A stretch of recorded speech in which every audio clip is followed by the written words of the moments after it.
During the Great War, 49 years ago, I was sent to subdue a monster wave. My name is Choi Kang-ho. As countless monsters rushed toward me, I cut through them relentlessly with my phantom blade. Fighting beside me was my contracted beast, Seol-a, an SS rank phantom beast. She tore through S rank monsters as though they were nothing more than low-level mobs. Together, we overwhelmed the entire SS rank monster wave and wiped out every last monster. However, the victory came at a painful cost. I lost Seol-a. As she lay dying, her body transformed into a small crystal egg, no bigger than a chicken egg. For the next 49 years, I remained by that egg, waiting for it to hatch. As soon as the new year arrived, countless earth fairies suddenly appeared. They circled the crystal egg as though performing a summoning ritual. The egg, which had remained unchanged for nearly 50 years, finally cracked before exploding with brilliant light. From within, a new SS rank phantom beast was born. However, that story began a little earlier. One of the large guilds had sent a new administrative officer to the northern Cheorwon conflict zone. He was an awakener, all because of the event no one ever mentioned,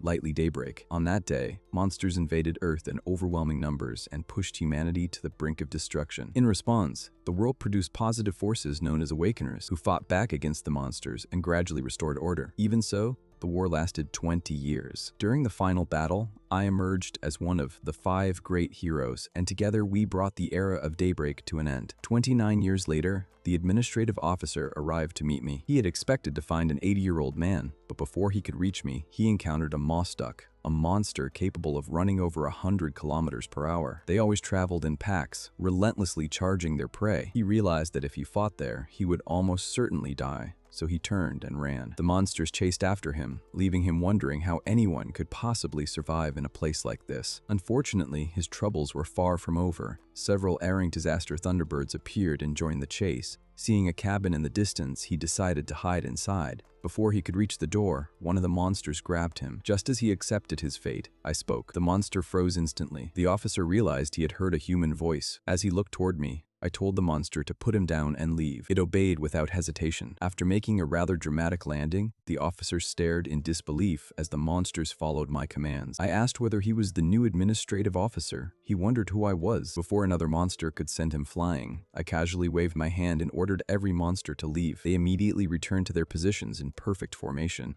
He could hardly believe what he had witnessed. I reminded him that there was no need for him to visit so often. He hesitated before asking if I was Choi Kang-ho. I ignored the question and simply told him to come inside. Still unable to believe that I was the legendary hero, he quickly followed me into the cabin. I prepared something for him while he looked around in amazement. He couldn't believe how simple my life was, especially considering my youthful appearance despite supposedly being 80 years old. I asked why he looked so surprised. He explained that the other heroes I had fought alongside had all grown old and were now leading Korea's major guilds. I replied that I didn't know much about their lives.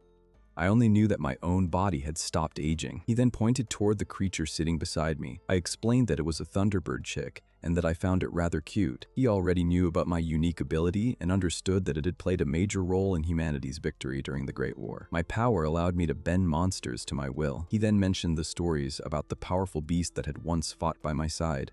I immediately stopped him and told him not to continue. Instead, he explained that he had come because new types of monsters had begun appearing, and they needed my help to deal with them. I admitted that it was the first time I had heard about these new monsters. With our conversation over, it was time for him to leave. He wondered why I continued living alone in such a remote place. I simply told him that I was waiting for something. Before he could ask another question, my pet suddenly dragged him away. It was an S-rank saber tiger. I waved goodbye while telling him that the beast would escort him safely. The officer could only scream my name as he was dragged into the distance. After he disappeared, I resumed my usual routine. While I was cleaning, my pet returned, charging through the snow before dumping it all over me. It had moved incredibly fast, and I could only hope it hadn't thrown the officer somewhere dangerous. The beast looked strangely proud of itself. Later, I learned that it had simply dropped the officer safely at the northern border. The officer could only hold his head in confusion, trying to understand everything that had happened. His companions simply laughed and told him that he would eventually get used to it. At the same time, I decided it was finally time to check on it. Climbing onto my pet's back, I rode through the snow. Ever since the battle 49 years ago, the entire landscape had completely changed. Eventually, I arrived at my destination. The crystal egg stood before me. Continuing from where everything had begun, I introduced myself to the newly born SS rank Phantom Beast. 50 years back, while I was still posted in Cheorwon, I found myself sprinting from a swarm of monsters when I laid eyes on Seol-a for the very first time. Even with chaos closing in on every side, I couldn't tear my gaze away from her. Fast forward to now, Seol-a's child had finally hatched, and the little fox wasted no time launching herself straight onto my shoulder. She started licking my cheek, and it didn't take long to realize she was simply saying hello the only way she knew how. I greeted her right back, telling her how uncanny it was seeing so much of Seol-a in her tiny face.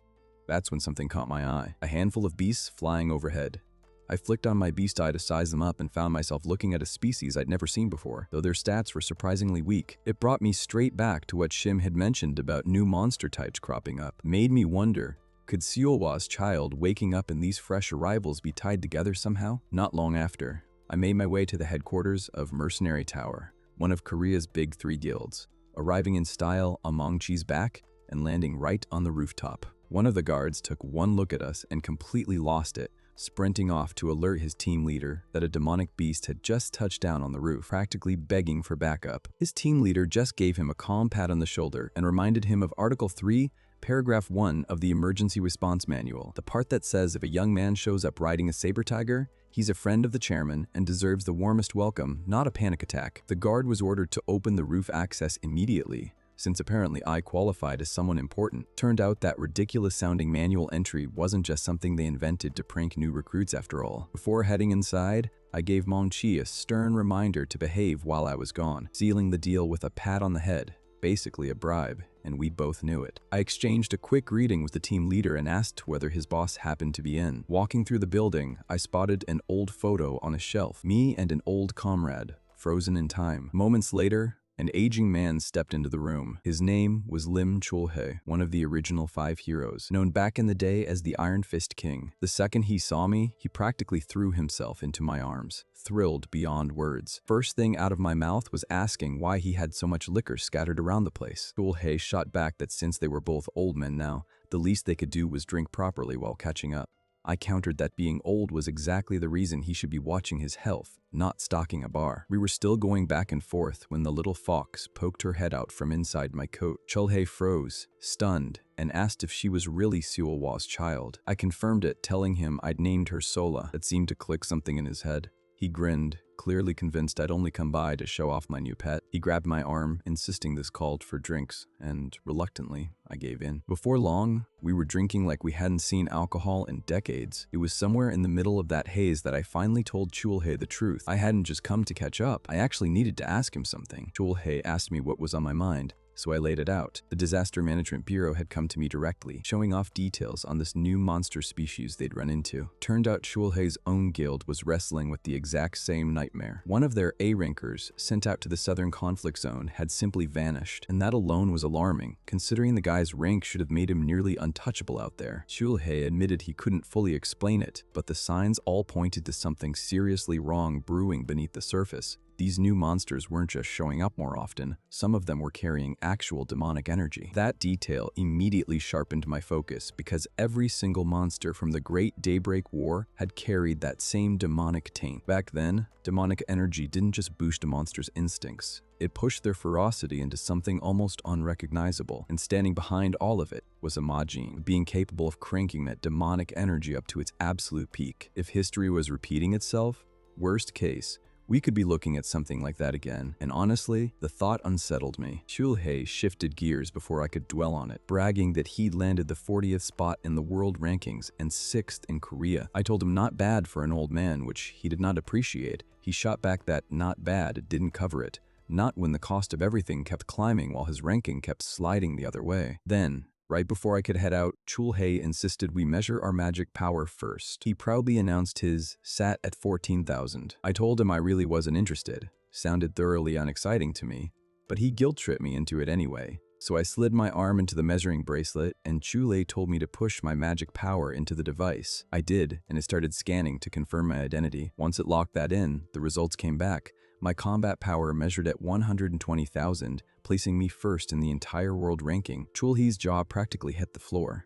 He demanded to know exactly what I'd been doing out there in the snowfields to end up like this. Honestly, just farming and looking after Mangchi. That farming, as it turns out, revolved around a small dungeon near my home called the Orchard. It earned that name thanks to the sheer number of fruit trees growing inside, trees that happen to strengthen demonic beasts. For someone like me, the so-called Beast King, that little dungeon matters more than most people would guess.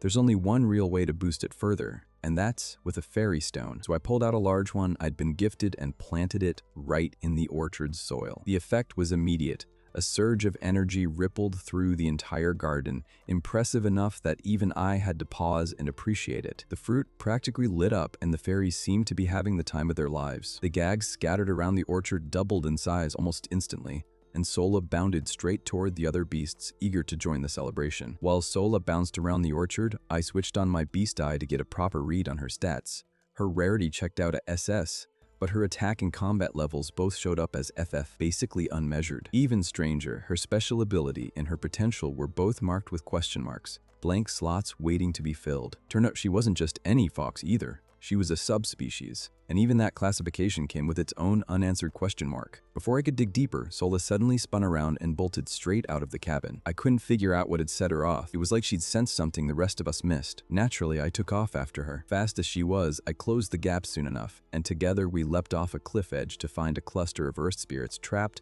and surrounded by monsters below. Seol-a didn't hesitate for a second. She dropped straight down and planted herself between the spirits and the danger, ready to shield them. I'll admit, seeing her charge in to protect complete strangers caught me off guard. That's when an A-rank serpent slithered into view, a titanoboa, and a genuinely dangerous one at that. Even accounting for her being a mythical beast, Seol-a facing something like this felt premature. So I activated my innate ability as a beastmaster, predatory instinct, a skill that forces any monster nearby to recognize me as the single most terrifying apex predator in existence. The serpent lost its composure instantly, shaking like a leaf. I grabbed it by the tongue and made myself clear. Show your face around here again and you'll end up bottled as snake wine. When I demanded confirmation that it understood, it nodded frantically. Then, with a voice sharp enough to cut, I ordered every monster present to scatter, and just like that, they were gone. As the rest fled, I caught sight of a raptor lurking in the distance, demonic energy practically leaking off its body. A quick check with the beast eye showed its stats were actually pretty low, despite the ominous aura. Seol-a took off after it without a second thought, and I followed close behind. That's when I spotted a gate up ahead, clearly the source the raptor had crawled out of. The closer we got, the thicker the demonic energy became, saturating everything around the gate's edge. We stepped through together, and the moment we crossed over, I could feel it. An unmistakable sense of something evil lingering in the air. What surprised me even more was Seol-a sprouting a second tail right then, practically the instant we arrived. Checking her stat board confirmed it. That new tail meant her growth rate was now running 1.5 times faster than others of her kind. Almost immediately, 3 more demonic raptors appeared ahead of us, and Seol-a turned to me, practically begging to go play with them. Watching her like that, I couldn't help but think. She reminded me so much of Seol-a. I thought back to all those years training together, fighting side by side through countless battles, right up until the day I lost her for good. That loss was exactly why I'd wanted to raise Seol-a differently, quietly, safely, like an ordinary child. But it was becoming impossible to ignore. Fighting was simply in her nature, something she genuinely loved. Holding her back from that, I realized, would be selfish, purely for my own peace of mind. So instead of standing in her way, I made the decision to form a contract with her. I rested my hand on her head and told her plainly I intended to raise her into something absolute, the very best there was. The moment my palm touched her fur, a surge of energy exploded outward, spiraling into a circle that wrapped itself around my finger and solidified into a ring. Turned out, this was a contract ring, the mark that forms on a master's hand the instant a bond with a magical beast is sealed. I let Seol-a know I'd be lending her some of my mana, given how young she still was. Once the transfer finished, I told her to go have fun and fight to her heart's content. She took off toward the raptors without a second's hesitation. As she closed in, I activated sensory transfer, an innate skill of a beast master that links contractor and beast completely, sharing senses, mana, even physical reflexes. Through that link, I walked her through every move, every dodge, every strike, guiding her the whole way. With my direction, she brought down the first raptor cleanly. Once it was subdued, she triggered her overwhelm skill, pulling the demonic energy straight out of its body until nothing dark remained. She repeated the process on the other two, and I found myself genuinely impressed by how smoothly she handled herself out there. By the time all 3 raptors were cleared, her attack stat had climbed from F to E, a jump earned from a single fight, which honestly caught me off guard. I called her back over and she immediately asked whether she'd done well. I told her yes, wonderfully well, and that we needed to get moving before the gate sealed shut. I shouted at the raptors to snap out of it and clear the gate before we lost our exit, though Seol-a, ever the social butterfly, started playing with them instead. I realized then that in her eyes, anything free of demonic energy simply counted as a friend. Cute, but we didn't have time for playdates, so I barked at everyone to move. The 4 of us, me, Seol-a, and the raptors, sprinted for the gate and cleared it just as it snapped shut behind us. Still catching my breath, I heard the earth spirits greeting me with genuine joy, calling me the Absolute One. I hadn't expected that title, to put it mildly. They showered praise on Seol-a too, calling her the Silver White Fang. Brushing the compliments aside, I turned to their apparent leader and asked if she was using magic to speak human language so fluently. Before she could answer, I moved straight to the next question, asking if Silver White Fang was really what she'd called Seol-a. She seemed genuinely startled the beast even had a name. She explained that back in her homeland, White Fangs had been worshipped as guardian deities for generations, and among them, the Silver White Fang stood out as something truly special, powerful, yes, but also deeply kind. She recalled how one Silver White Fang, boasting 5 tails, had once saved their entire country from a monster called the Corpse Dragon. To her people, Silver White Fangs were pure legend, nothing more. Since I was raising their sacred beast like my own child, they'd apparently decided there was no choice but to name me their Absolute One as well, and, apparently, that came with a dance composed in my honor. While they danced, I noticed the spirit who'd been speaking wore something like a crown, which led me to ask if she happened to be royalty. Her expression shifted instantly. To her, this only proved further that nothing escaped the Absolute One's notice. I didn't bother explaining that it was really just a crown giving her away, not some grand insight. There wasn't time for that conversation. The queen went on to explain that their territory had recently been converted into a dungeon and she'd blacked out during the transformation. When she came to, she found herself somewhere entirely unfamiliar. 3 days had passed since then, she said, and before she could finish whatever she was hesitant to admit, I'd already put it together myself. She and her people were simply hungry. The queen confirmed it right away, remarking on just how quickly the Absolute One had figured them out. I told them about a small earth spirit dungeon called the Orchard, not far from my place, and let them know they were welcome to settle there if that suited them. That was all it took. The earth spirits erupted into celebration, practically worshipping me on the spot. Before things got too uncomfortable, I told them to cut it out with the bowing. Watching the queen bow like some devoted servant,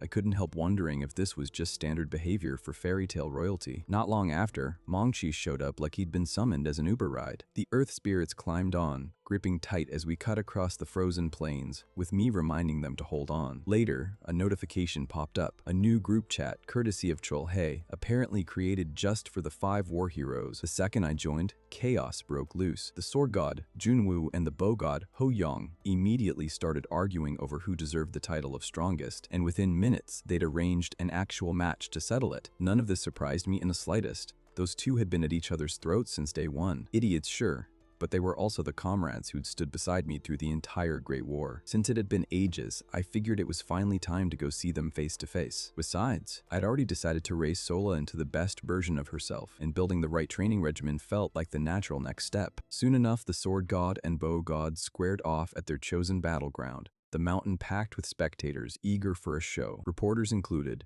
all there to catch this ranking battle unfold. Junwoo currently held the 20th spot in the world rankings, with Ho-young trailing right behind at 21st. While the two prepped for their showdown, the Flame Witch, Mina, another of the 5 heroes, arrived on scene, still looking remarkably youthful, much like me, and the crowd absolutely lost it. Mina asked the 2 old fools how much longer they intended to keep this up, as if age hadn't caught up to either of them yet. Naturally, her pleading fell on deaf ears. Both men remained determined to teach the other a lesson, each certain of victory. Mina sighed, clearly recognizing that some habits simply never fade. Still, she formally declared it an official ranking match and stepped in as guarantor. Just before the fight kicked off, Mina spotted a familiar figure lingering near the back of the crowd. Me, trying my best not to draw attention. She caught on immediately anyway. She warned the 2 fools they might want to reconsider the whole match. But stubbornness ran deep in both of them, so she asked, point blank, whether they'd still insist on fighting even with Kang-ho standing right there. The moment they registered my presence, all that bravado evaporated instantly. They lit up at seeing me again, though their attention quickly shifted to the small creature perched on my head. I told Seol-a, practically buzzing with excitement, that we'd be having dinner with my old friends. Bound to be a memorable night for her. As it turned out, after Jun-woo stepped down from leading the White Knights Guild,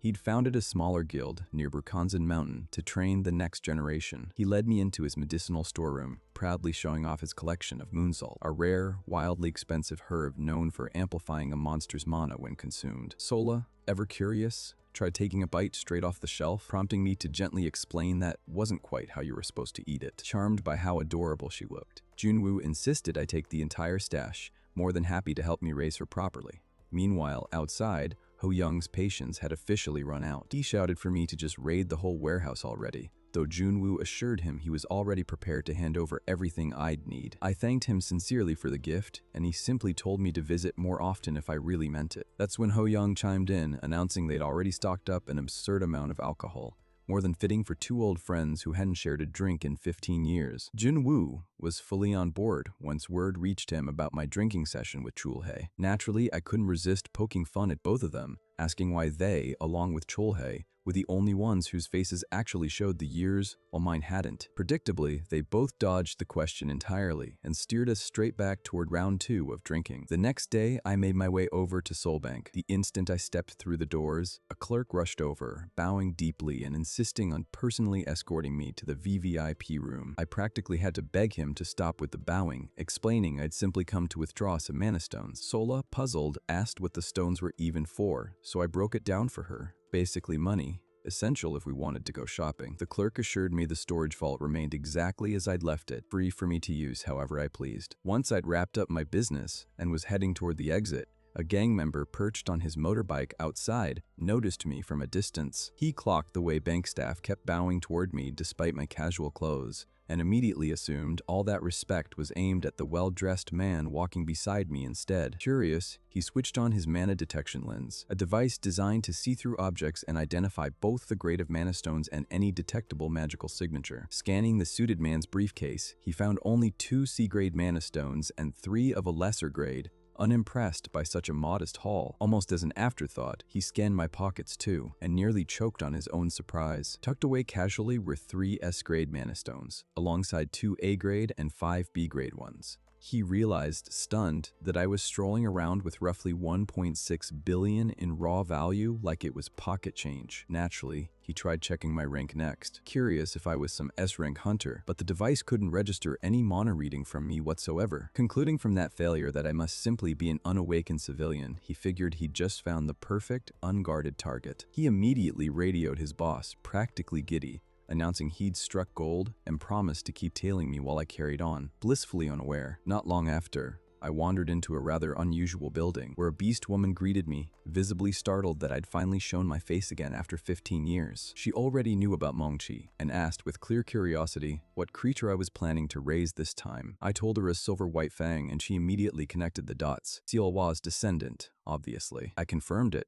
though I made sure to mention Seol-a wasn't quite identical to Seol-a, given she was actually a subspecies. That detail genuinely floored her. In all her long years, she'd never once encountered a subspecies of a mythical beast. She thanked me warmly for handing her such a rare, precious opportunity to witness something so extraordinary. Before I left, she made one request, that I raise Seol-a well, truly well. With that settled, I stepped back out onto the street, and Seol-a immediately noticed something unusual. The whole street was packed with beast folk. She asked why everyone around us looked so different, so I explained that various races had crossed over to Earth from another dimension entirely, known as the Mu continent. This particular street, it turned out, had been built specifically for them, a space set aside to preserve their culture and traditions. Mina, interestingly, belonged to one of those races herself, a magical bloodline that spends roughly 80% of their lives locked in a youthful appearance. The dwarves were another Mu continent race present here, unsurprisingly devoted to the art of blacksmithing. The moment their leader, Smith, spotted me from across the street, he came rushing over, thrilled. We hadn't crossed paths in years. He led me straight into his workshop, immediately asking whether I'd finally tracked down everything I'd been searching for. I gave him a non-committal answer and turned the question back on him, asking if he'd been keeping busy himself. He admitted there was never a shortage of work, what with the White Knight Guild and Nappa Guild constantly funneling requests his way. I told him I needed a favor and held up my bracelet, my aura blade, asking if he'd take a look at it. He hesitated, clearly swamped, but quickly changed his tune, insisting that every other request could wait because my task always came first. The rest of the dwarves nodded along in full agreement. I gave a slightly awkward smile, realizing they hadn't changed one bit since I'd last seen them. Meanwhile, unbeknownst to me at the time, a gang of raiders had already positioned themselves outside, patiently waiting for me to emerge so they could spring their ambush. Back inside, Smith finished his work on the bracelet, explaining he'd boosted its maximum output so it could properly handle my mana levels now. He offered to let me test it right there, but I declined, figuring I'd get my chance to try it out soon enough. Stepping back out into the quiet streets, I made my way through, and that's when the gang finally broke from their hiding spots, closing in around me. None of it caught me off guard. I'd clocked their presence well before they moved. All I really wanted to know was whether every last one of them had actually shown themselves. Their leader seemed thrown off, muttering that a supposedly unawakened man like me had some nerve bluffing his way through this. I couldn't help but find that amusing, being labeled unawakened,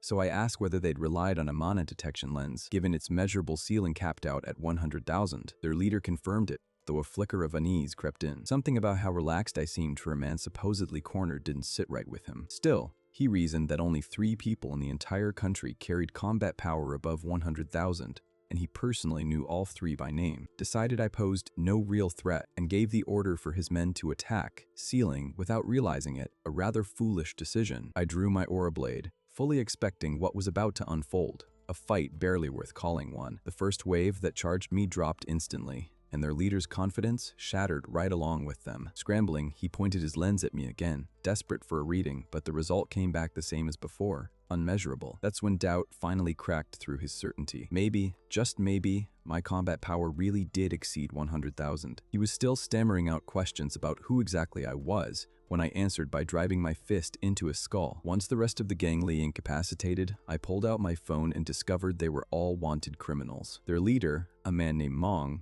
turned out to be a former executive of the White Knight Guild who'd since fallen into robbery, kidnapping, and murder. Genuinely surprised, I told him it was pretty clear he kept himself occupied over the years. Recognizing just how outmatched he was, Mong made the obvious call: flee. He triggered his innate skill, the assassin ability, which surged his speed enough to launch him airborne, fully convinced he'd escape clean, seeing as no enemy had ever managed to catch him mid-use before. That confidence lasted about as long as it took for my voice to appear right beside him, casually noting his history as a former White Knight executive. Genuinely curious why he'd turned to crime, I answered my own question with a punch that sent him slamming into the ground. He hit hard, panic setting in fast, being ranked in the domestic top 50, and yet here I was, handling him like he weighed nothing, which meant I clearly operated on an entirely different level. Mong told himself he'd simply been careless, that it wouldn't happen twice. He yanked out a dagger, dropped into a defensive stance, and demanded to know where I'd gone. I reappeared directly behind him and slapped him down again, hard enough that the dagger flew from his grip before I casually shattered the blade midair. He crash-landed straight into a dumpster, fitting, given the trash he'd become. As he floundered in that dumpster, I found myself more focused on admiring my own weapon. Walking over, I pointed out that he looked to be past 50, meaning he lived through the war generation too. I asked him plainly why, after surviving something as brutal as that conflict, he'd chosen to become a criminal on the other side of it. Mong's answer came easily, almost proudly. He despised how peaceful the world had become, calling it dull, lifeless, without bloodshed and bodies stacking up around him. Hearing that didn't shock me, unfortunately. There were others like him, men whose humanity had simply snapped somewhere along that endless war, addicted to the act of killing until peace itself became unbearable. They were the war's leftover wreckage, criminals born from prolonged slaughter. Noticing my silence, Mong smiled and asked if maybe I understood exactly what he meant. Meanwhile, across town, Junwoo found himself deep in conversation with one of his disciples, the topic naturally drifting toward me. The disciple remarked that despite being a war hero, I carried myself with an oddly gentle temperament. Junwoo wasted no time correcting him. Sure, I might look mild-mannered on the surface, but underneath that, I harbored a genuinely vicious streak, one that surfaced without fail whenever criminals were involved. Back in the alley, I finally broke my silence, telling Mong that since he claimed to miss the chaos of war so badly, I'd happily oblige him. Fury clear on my face, I sent him flying with a punch, then followed up with another straight to his face. Just for good measure, figured his looks could use a little humbling too. Not long after, Junwoo's phone buzzed with an incoming video call from me. catching him off guard. He answered eagerly, and I informed him I currently had Mong in custody, asking whether the name rang a bell. It clicked instantly. Junwoo recognized him as the very man who'd been smearing the White Knight name through the mud for who knows how long. Practically vibrating with rage, he demanded the location, eager to deal with the guy himself. I told him I'd send the address over and mentioned I'd already rounded up the rest of Mong's crew too. It was only after that call ended that Mong finally pieced together exactly who he'd been dealing with all along. I turned back to Mong, asking whether this stash house was really the only one holding their stolen loot. He confirmed it without hesitation, figuring lying at this point served no purpose. Apparently, they'd been robbed themselves by someone called Phantom, which explained why only one stash remained. When I asked who exactly this Phantom character was, Mong explained he was some notorious thief, infamous for leaving a black calling card behind after every job. Then, almost hopeful, Mong asked whether I'd let him live now that he told me everything. I said yes, right before driving my fist into his chest, obliterating his monohole in the process. I explained that the only reason he'd walk away breathing was because that strike had permanently stripped his abilities. From here on out, he'd live as nothing more than an ordinary civilian. Mong let out a pained groan at that news, practically begging me to just kill him instead. I reminded him coldly just how many people had sacrificed everything to build the very peace he'd been so eager to complain about. Walking away, I reassured Seol-a that not everyone who'd lived through war ended up like Mong. I promised her something delicious for dinner once we got home. Back at the cabin, Seol-a made a valiant attempt to bolt the second she realized bath time was actually happening. I caught her easily, hardly surprised. Apparently, this stubborn streak ran straight from her mother. This bath, though, was no ordinary soak. I picked up a world tree fruit during our shopping trip earlier,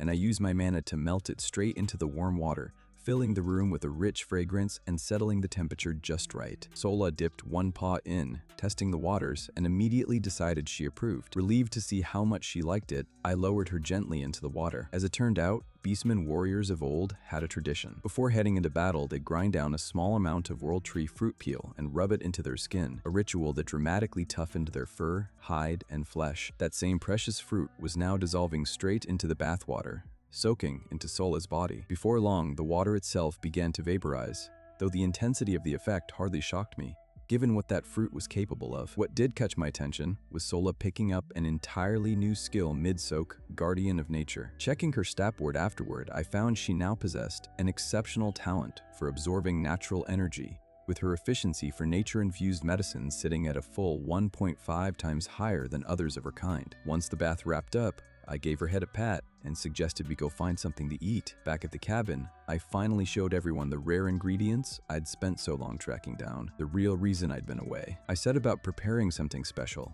though the Fairy Queen looked doubtful, convinced ordinary fire simply wouldn't cut it for whatever I had planned. Then I pulled out a handful of mana stone, and she practically panicked, warning that using that many at once would level the entire house. I ignored her completely and tossed them straight into the flames, sending her into a full-blown scare, certain the stove was seconds from exploding. Instead, I reined the surgeon effortlessly with my own power, leaving her thoroughly stunned at how casually I handled fire that volatile. Once the ingredients finished roasting down into a fine powder, I squeezed out juice from the moon salt Junwoo had gifted me and blended it into the mixture, working it into dough before shaping it into small round dumplings. Curious, I offered the queen a taste, but she declined, terrified something that potent might send her own vitality spiraling out of control. She quickly realized the dumplings weren't meant for her at all. They were for Seol-a, and her mouth practically started watering on the spot. I confirmed it, though warned Seol-a she could only have one for now, given how powerful the effect would be. The instant Seol-a bit in,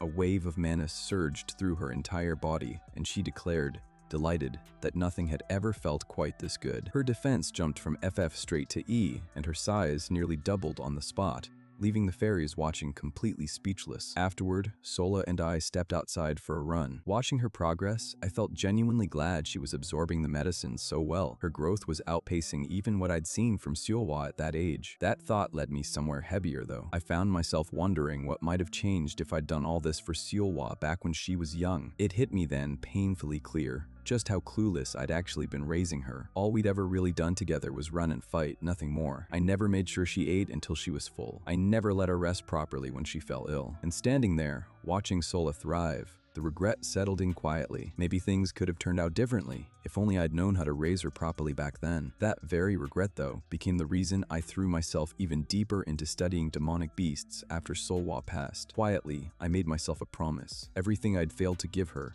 I'd give fully to her child instead. I was thrilled, honestly, telling her right there that I intended to make her the very best, raising her in nothing short of absolute luxury. Once we finished playing, I suggested we head off to pick up Mangchi. That brought back a memory from 16 years earlier, the day an old man stumbled across Mangchi as a tiny cub, buried in thick snow, nothing but a little furball, clearly abandoned by his own kind. The old man spoke gently to him, urging the cub to go find his family before a barbed wire fence went up around the area, sealing him in for good. Looking at how fragile and helpless the little thing was, the man actually considered ending his suffering early, drawing his dagger for what he thought would be a mercy killing. But the moment he caught those big, pleading eyes, his resolve crumpled instantly. Instead of the blade, out came a strip of beef jerky, which the cub devoured happily before licking the man's nose in thanks. The old man walked away afterward, but the cub stayed rooted to the same spot. When the man returned later, the cub practically threw himself into his arms. From that day on,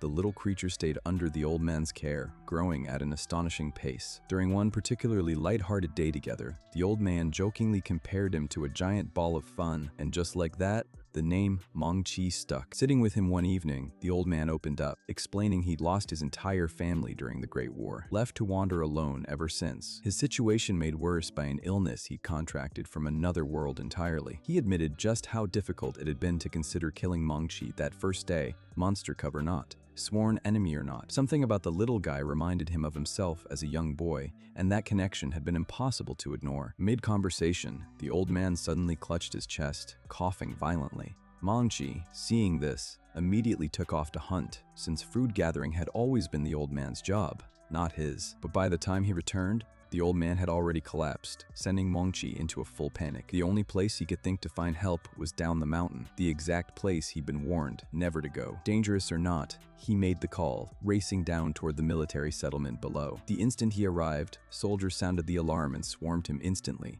assuming his mother lurked somewhere nearby, ready to attack. Without a moment's hesitation, they opened fire on him, completely ignoring that all he wanted was help for his dying friend. He darted and dodged as best he could, but the attacks kept coming from every direction, and somewhere underneath all that fear, he was silently begging for anyone to just listen, to help. Eventually, they wore him down, cornering him, closing in for the final blow. That's exactly when I arrived. The soldiers assured me I didn't need to step in, insisting they could deal with the cub themselves. I told them plainly this cub was a straggler, no adults anywhere nearby, and ordered them to stand down. I'd handle it myself. The instant I got a proper look at him, it was obvious he needed help. So I channeled mana straight into his body to help him regain his strength. Mangchi wasted no time leading me to where the old man lay collapsed. I quickly determined the man was suffering from an endemic disease originating from the Mu continent, one caused by an overwhelming buildup of mana settling into his heart. I placed my hand over his chest and began feeding my own mana into him, telling him quietly he was fortunate to have such a brave friend in Mangchi. Moments later, the old man's eyes fluttered open, and Mangchi practically launched himself into his arms. Back in the present, Mangchi had made his way to the old man's grave, just as he always did. Before passing, the old man had entrusted Mangchi's care to me, and ever since, he'd never once missed a visit to pay his respects. Seol-a and I joined him there, and as Mangchi wept, rain began falling softly from above. That's when a swarm of monster bees suddenly appeared. I recognized them immediately as part of this new emerging species and activated my demonic beast diet to appraise them properly. According to the readout, they operated under blind obedience to a single ruler, growing considerably more dangerous whenever fighting as a collective swarm. One bee drifted close to Seol-a, and without hesitation she snapped it up, latching onto its mouth to drain its demonic energy. The bee retaliated, driving its massive stinger toward her, only for the stinger to shatter harmlessly against her skin. That genuinely surprised me, though it made sense once I remembered the world tree fruit bath had toughened her hide considerably. Examining the broken stinger, I discovered it carried a paralyzing poison, which explained why its threat rating outpaced its modest size. Given that, exterminating the swarm became the obvious priority. I climbed onto Mangchi's back and told him to track the bees. Riding across the frozen plains, I felt a flicker of relief noting no civilian settlements set anywhere nearby. Small mercy, considering these bees' appetite bordered on apocalyptic. They devoured grass, trees, entire mountainsides without hesitation, and had no qualms feasting on monster corpses either. They posed a real threat to any civilian area, the moment their food supply ran dry. Given how dangerous that made them, I concluded there was really only one option: wipe them out entirely before they caused real damage. Before long, we came upon a deep crimson gate, watching the bees stream steadily inside, confirming their nest was hidden somewhere beyond it. The gate's color marked it as raid class, and I recalled Mangchi and I struggling against something similar once before, years ago. This time though, I was fairly confident we were more than ready for it. We didn't hesitate, plunging straight through the red gate, and almost immediately a swarm of bees came rushing at us. I flared out my mana to hold them back at a distance. Raid class gates, as it happens, essentially contain their own self-contained ecosystem, as if a fragment of some entirely different world had been dropped straight into ours. That's exactly why they hold resources you'd never find in an ordinary gate. Though the trade-off is that everything living inside tends to be considerably more dangerous. Sure enough, another swarm came into view, these bees roughly 3 times the size of the ones we'd seen outside. They charged aggressively, and I cut down the lead attacker without much trouble, though checking its stats confirmed it was noticeably stronger than anything we'd faced beyond the gate. It became clear pretty fast. These oversized bees were the guardians of whatever lay deeper inside. As the swarm closed in, I activated sensory transfer, linking Seol-a and myself completely. Mana, physical ability, everything shared between us. I threw myself into the fight, cutting through bees with little mercy. Seol-a went after one herself, snapping at it, though it slipped free from her jaws at the last second. I couldn't resist teasing her, pointing out the bee was simply too large for her mouth just yet. The bees kept coming, seemingly endless, until I picked up on something else entirely, a surge of powerful demonic energy pulsing somewhere ahead. I broke off toward it, hunting down the source. Leaping off Mangchi's back, I carved a path forward with my aura blade, cutting through every bee standing between me and the target. Once the giant bees were dealt with, I finally reached what they'd been guarding all along, a massive honeycomb. I crashed straight through it, and there, sitting comfortably inside, was a figure I hadn't expected.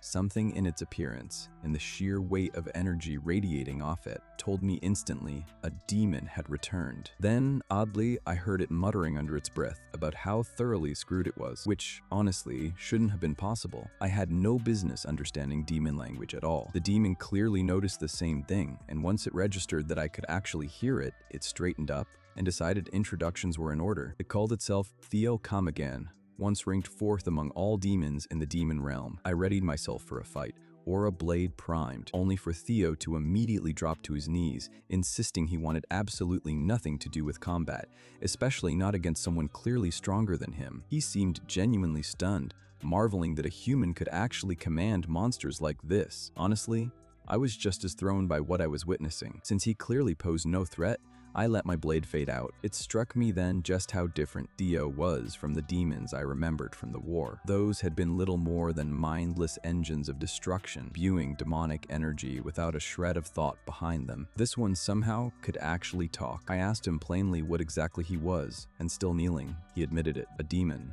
plain and simple. When I pressed him on why a demon would end up here of all places, he sighed, calling it an embarrassing story, and the long one. Apparently, after losing a ranking battle back in the demon realm, he'd fled, only to get swept up in a dungeonization event during his escape. I asked the obvious follow-up: why bother dragging a queen bee along while running for his life? I nodded toward the massive bee looming in the distance, asking outright if that was the queen commanding this entire swarm. Something in my expression must have made my intentions clear, because Theo immediately picked up on the fact that I wouldn't hesitate to kill it if needed. He rushed to explain the bees were purely scouts, harmless creatures under his direction. To prove his point, he reached out and gently petted the queen's head, and she instantly slipped into some kind of fossilized state, releasing a wave of demonic energy in the process. I stared, genuinely caught off guard. Theo explained that fossilizing her this way meant she could survive without consuming pollen, removing any risk of her causing harm to anyone. He added that he'd raised her since she was practically a newborn, so naturally, he felt responsible for her.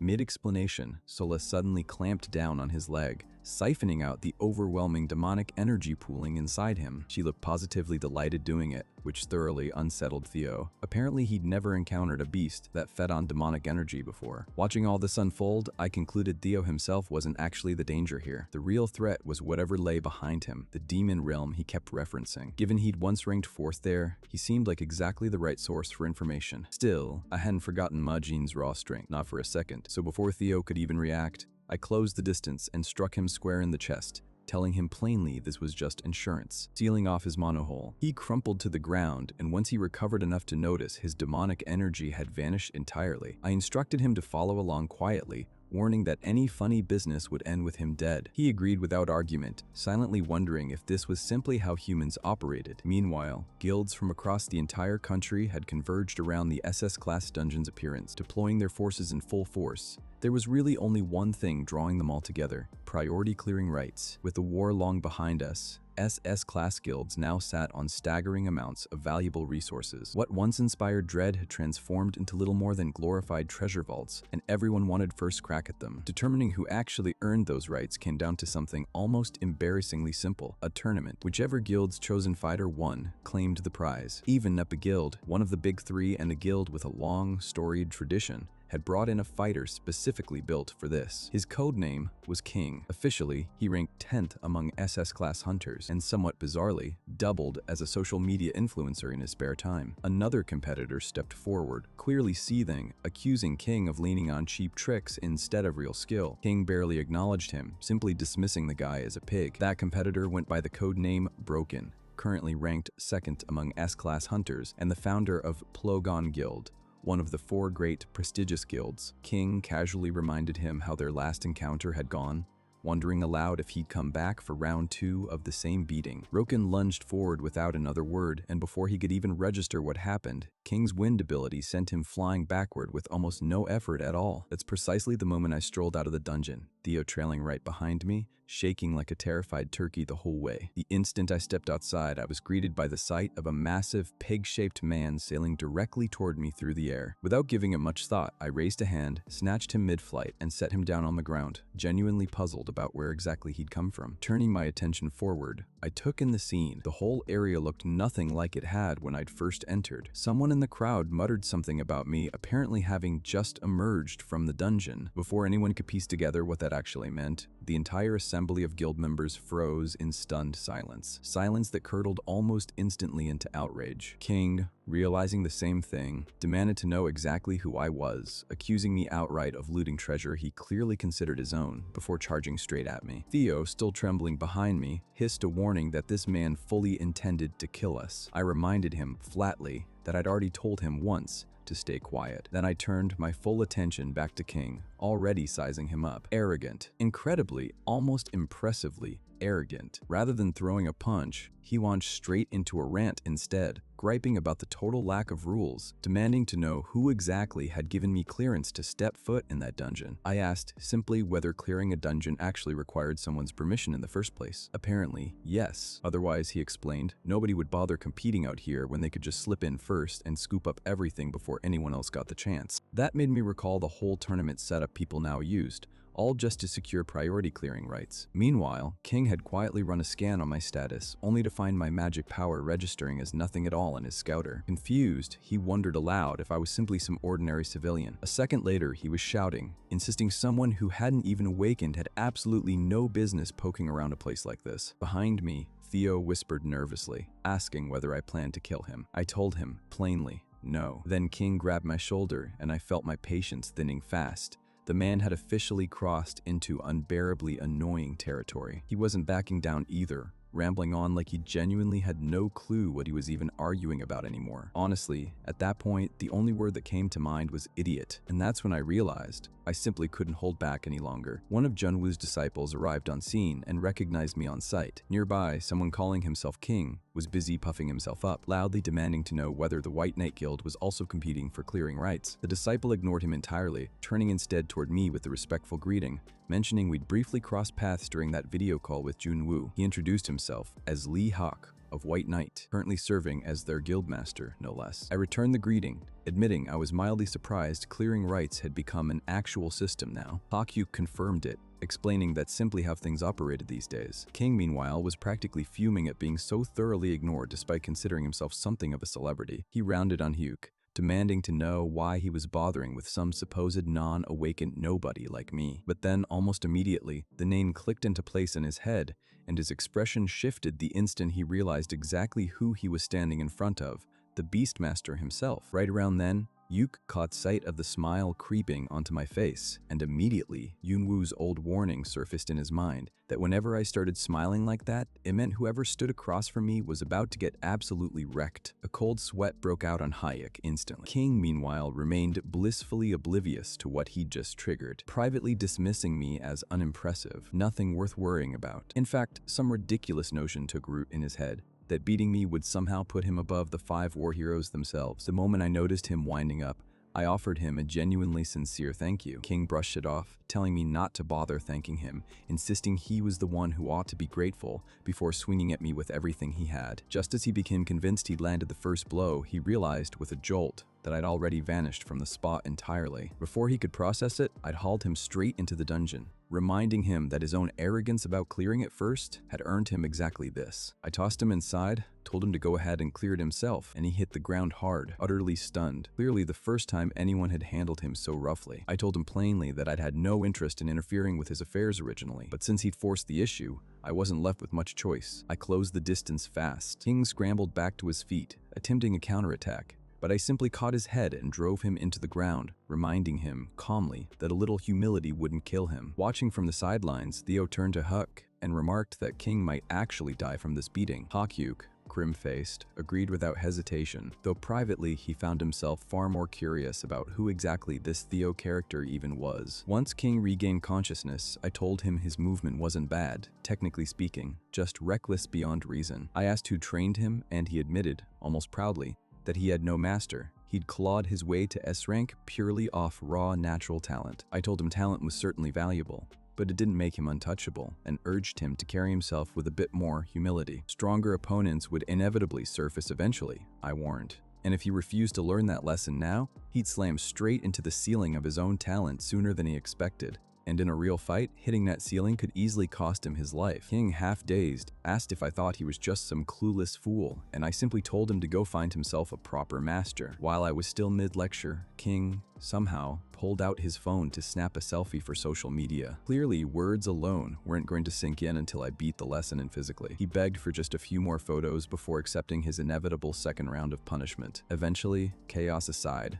we finished clearing the dungeon. Afterward, social media exploded with speculation and half-baked rumors about my identity, since nobody had actually pieced together who I really was. Separately, a formal investigation kicked off regarding the demon realm and demons in general. Back at my place, Theo sat there, oddly fascinated by something as mundane as the weather, all while I continued questioning him. He explained he'd lost a battle against Bahal, the realm's top-ranked demon, an encounter that stripped away a massive portion of his demonic energy before he crash-landed here. Beyond that, though, he claimed to know very little about whatever demons might already be lurking in the human world. Tio explained how dungeonification had changed his world and eventually linked it directly to Earth. From what he told me, exactly 50 years had passed since the Great War ended. During that time, entirely new species of monsters had emerged, and a separate dimension known as the Demon Realm had become connected to Earth. As I listened, something clicked in my mind. If everything he said was true, then I needed to know exactly what I was dealing with, so I asked how powerful he really was. He revealed that he ranked 4th among the 72 monarchs of the Demon Realm, making him one of the strongest beings alive.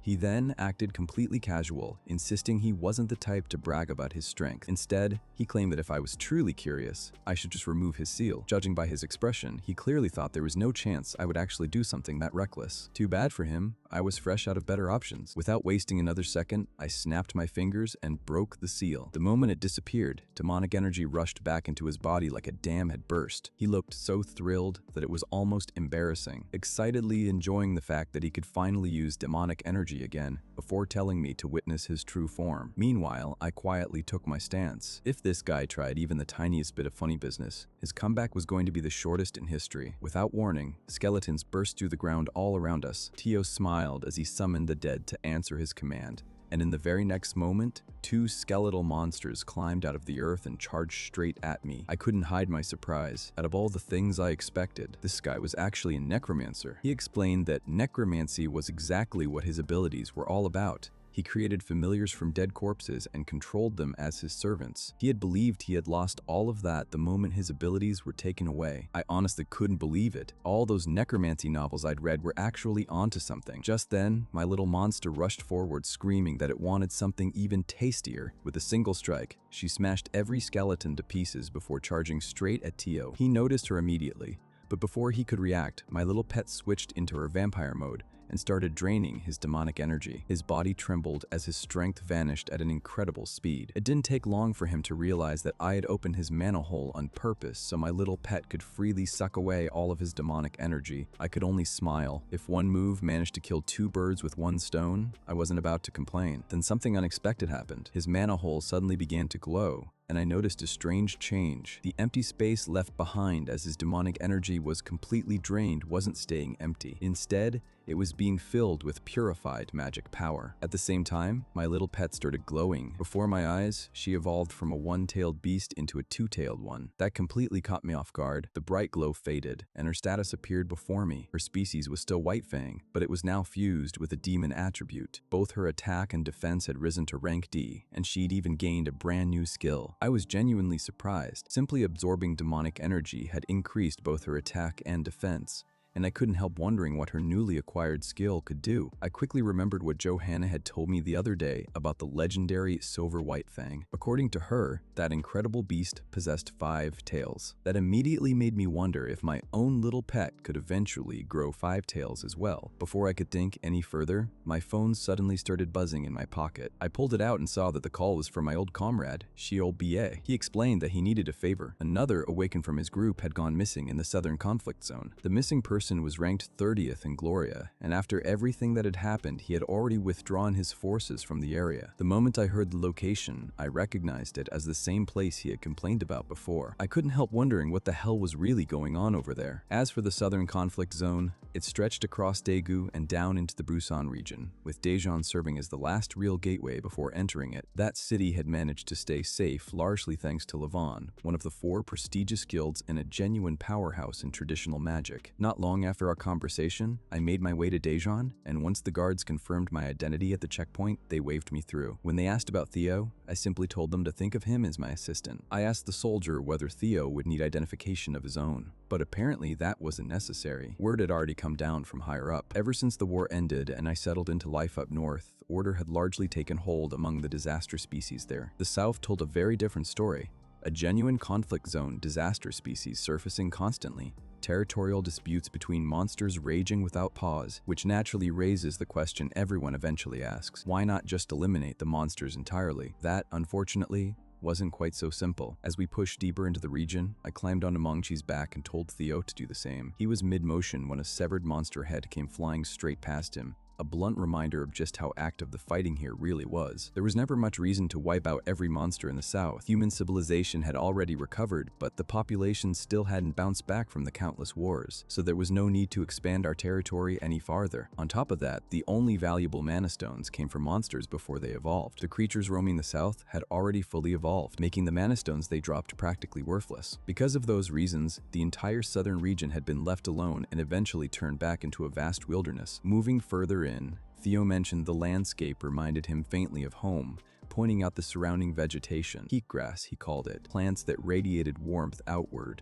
transforming entire regions into dense, tropical forest wherever they clustered. Before long, Mongchi and Seol-a were both sweating, struggling with their first real taste of tropical heat, which honestly, I completely understood. Eventually, I called a halt, suggesting we continue the rest of the way on foot. That's when a scream cut through the air, distinctly human, growing louder as it approached. Moments later, a wave of monsters came sprinting toward us, fleeing, not hunting. Following the direction they'd bolted from, we spotted the source, someone tearing through them like they were nothing more than butter. I froze for a second, genuinely startled, since Chul-hae had assured me the troops stationed here had already pulled out entirely. Looking closer, something about the figure struck me as familiar.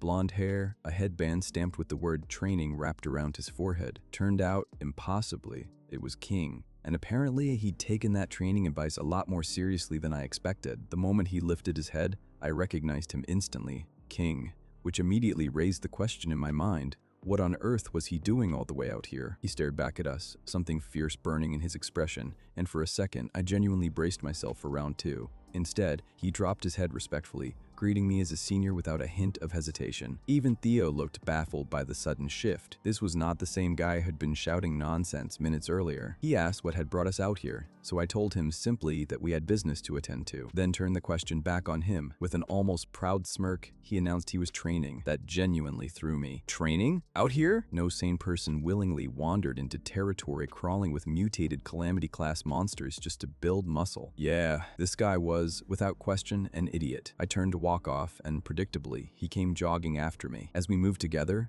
I asked what exactly he'd encountered so far. He explained he'd been fighting non-stop, growing stronger the deeper he pushed into the zone. Naturally, I asked how, precisely, this training of his work. He hesitated right before a swarm of monsters surged in from his right, and he casually punched them into oblivion mid-sentence. Then he explained his master plan: burn through all his mana, recharge, repeat, all building towards some grand ultimate move he intended to unleash. Eventually, Theo, clearly exhausted by him already, cut in and told him we understood. Please calm down. Listening to this, it became painfully obvious his training method was about as sophisticated as slamming a rock against a wall repeatedly. Sure, mana behaves somewhat like muscle. Push it hard enough, and it strengthens. But raw effort without efficiency only gets you so far. There's a reason Jinwo, the sword god, built his reputation training rankers. He'd actually figured out the smartest way to grow, not just the hardest. Watching King, it was clear he'd built himself up entirely alone. That happens sometimes. Raw talent with nobody around to sharpen it properly. And no matter how gifted someone is, self-teaching only carries a person so far before it hits a wall. I stopped him right before his next punch, noticing his whole body trembling with strain. He asked, half defensive, whether he was about to get scolded again. Instead, I told him to actually listen this time. Chasing an ultimate move wasn't the problem, but in a real fight, balance mattered more than raw power. Drop your guard deliberately, and the enemy naturally goes for that opening. That's exactly the moment you catch your breath, lure them in close, and finish them using the mana you'd been saving all along. More than anything, keeping your body stable was what actually maximized mana efficiency. He immediately wanted to try it. Charging forward, he dropped his guard on purpose, drawing in a cluster of bee monsters eager to capitalize on the opening. The instant they swarmed in for the kill, he was already winding up his second strike. And with a satisfied smirk, he unleashed it, wiping the whole group out in one clean motion. Clearly pleased with himself, he kept at it, clearing out the remaining bees one after another, and honestly, this was exactly the kind of student I appreciated most. It reminded me of myself back when I was still rough around the edges, fighting alongside legends who felt larger than life at the time. As we pressed onward, King kept cutting down bees along the way, visibly noticing the difference. Compared to his old reckless charging, everything now felt steadier, more controlled, mana included. He used to dismiss advice as pointless noise, but for the first time, it genuinely felt like he'd struck gold. Somewhere along that stretch, without either of us really announcing it, he'd started treating me like a mentor. And honestly, I noticed it too. He hurried to close the gap between us, staying close the rest of the way, until we finally reached the heart of the city. What greeted us there stopped us both cold. Demonic energy blanketed the entire area, stretching overhead like some massive, suffocating dome. King, reflexively reaching for his phone to snap a picture for social media, discovered, to his visible dismay, that his battery had died too. It hit me then. This was the exact spot those mercenary rankers had vanished from. Theo spotted something first. Following his gaze, I noticed him pointing at some shimmering substance scattered across the ground, calling it crypto. I asked what exactly that was. He explained that the mother rooted herself in a single location to establish a base, then gradually expanded her territory outward from there, a race originating from the demon realm itself. He paused mid-explanation, and I waited, curious what he was holding back. Just then, shimmering lights began spreading outward, blanketing the entire area around us. He told me those were spores, her method of claiming surrounding territory, and the moment one touched skin, that person became a host. This exact phenomenon had once triggered a plague back in the demon realm. As one of those spores drifted toward my hand, Theo panicked instantly, shouting for me not to touch it. Looking closer though, I realized these weren't ordinary spores at all, more like larvae, burrowing into whatever they landed on. Crypto, that was the real threat here, and I understood that immediately. I called Mongchi over and activated sensory transfer along with superior leg strength, temporarily boosting his kicking power fivefold. Climbing onto his back, we launched skyward together, cutting through the air. Both King and Theo looked stunned watching us go, Theo shouting after us to just wait where we were. Mongchi and I soared straight toward the heart of the root system, where the true source waited, the mother crypto herself, firmly anchored in place. She'd already converted every living thing nearby into a host, claiming the entire city as her own domain. The instant we crossed into her territory, she sensed our approach immediately, moving in fast. Unlike the demon realm she'd originated from, she assumed this world held no genuinely powerful humans worth fearing. So, almost welcomingly, she let us push deeper in. Then she issued a level 1 capture order, a full emergency alert demanding we be seized on sight, dispatching her lesser minions to intercept us without delay. And then, looking further in, I saw them, the missing mercenary rankers, now nothing more than mindless, zombified husks. She seemed genuinely fascinated, privately concluding that while humans looked feeble compared to her own kind, they carried untapped potential worth exploiting. Even with just the 2 hosts she'd claimed so far, they'd already reached impressively high levels. Keep this up, she reasoned, and eventually she could stand toe-to-toe with the monarchs of the demon realm themselves. Naturally, that ambition turned her attention squarely onto us. She wanted us as hosts too. As her small fry surged forward, I activated my aura blade without hesitation. Monchi and I charged straight through them, cutting clean through the entire wave, body parts scattering from the sky behind us. She looked genuinely stunned, watching her first line of defense collapse that easily, though the shock quickly curdled into fascination. Whatever was approaching clearly wasn't ordinary, and that only sharpened her interest further. She escalated immediately, triggering level 2. Unleashing something considerably stronger our way. Same result, no real resistance. I split the larger one clean down the middle before turning to finish off the rest, clearing the whole group in seconds. Second line, breached.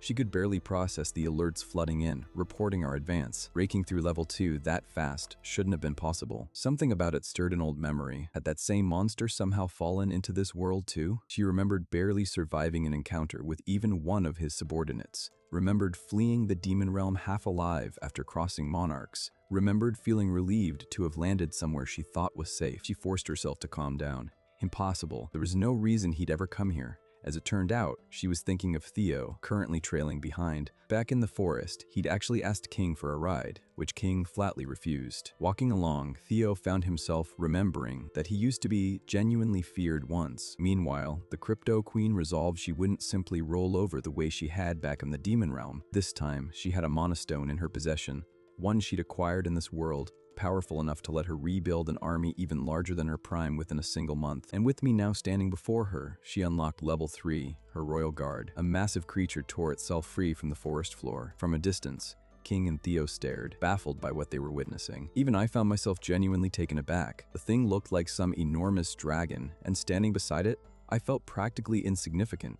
I leapt off Mangchi's back and charged straight at it. I really hadn't wanted to resort to this, but with no better option left, I dove straight into its open mouth, leaving both Theo and King frozen in horror. The queen laughed, certain she'd already won. Then, moments later, the creature's massive body twitched. My phantom blade tore straight through from within, bursting clean through its heart. I stayed inside a moment longer, mostly because the smell filling that thing was genuinely unbearable. And just like that, her royal guard fell apart completely. Third line, breached. Panic set in as she scrambled to understand what was happening. Then, I called out to her. She spun around, startled to find me standing directly behind her. I ignored her shock for a second, turning instead to scold Mangchi, reminding him firmly that the creature wasn't food. King and Theo finally caught up to us. I turned to Theo and asked if this was the exact threat he'd been describing earlier. Battered and drained, he confirmed it, muttering under his breath about how oddly familiar the plant-like monster looked. The instant the queen laid eyes on him, recognition hit her hard. Theo came again, the very figure haunting her nightmares. She turned toward me next, wondering aloud if I was simply his familiar, but she wasn't ready to accept defeat quietly. Determined to take us down with her if it came to that, she abandoned all restraint completely. And with that, she snapped,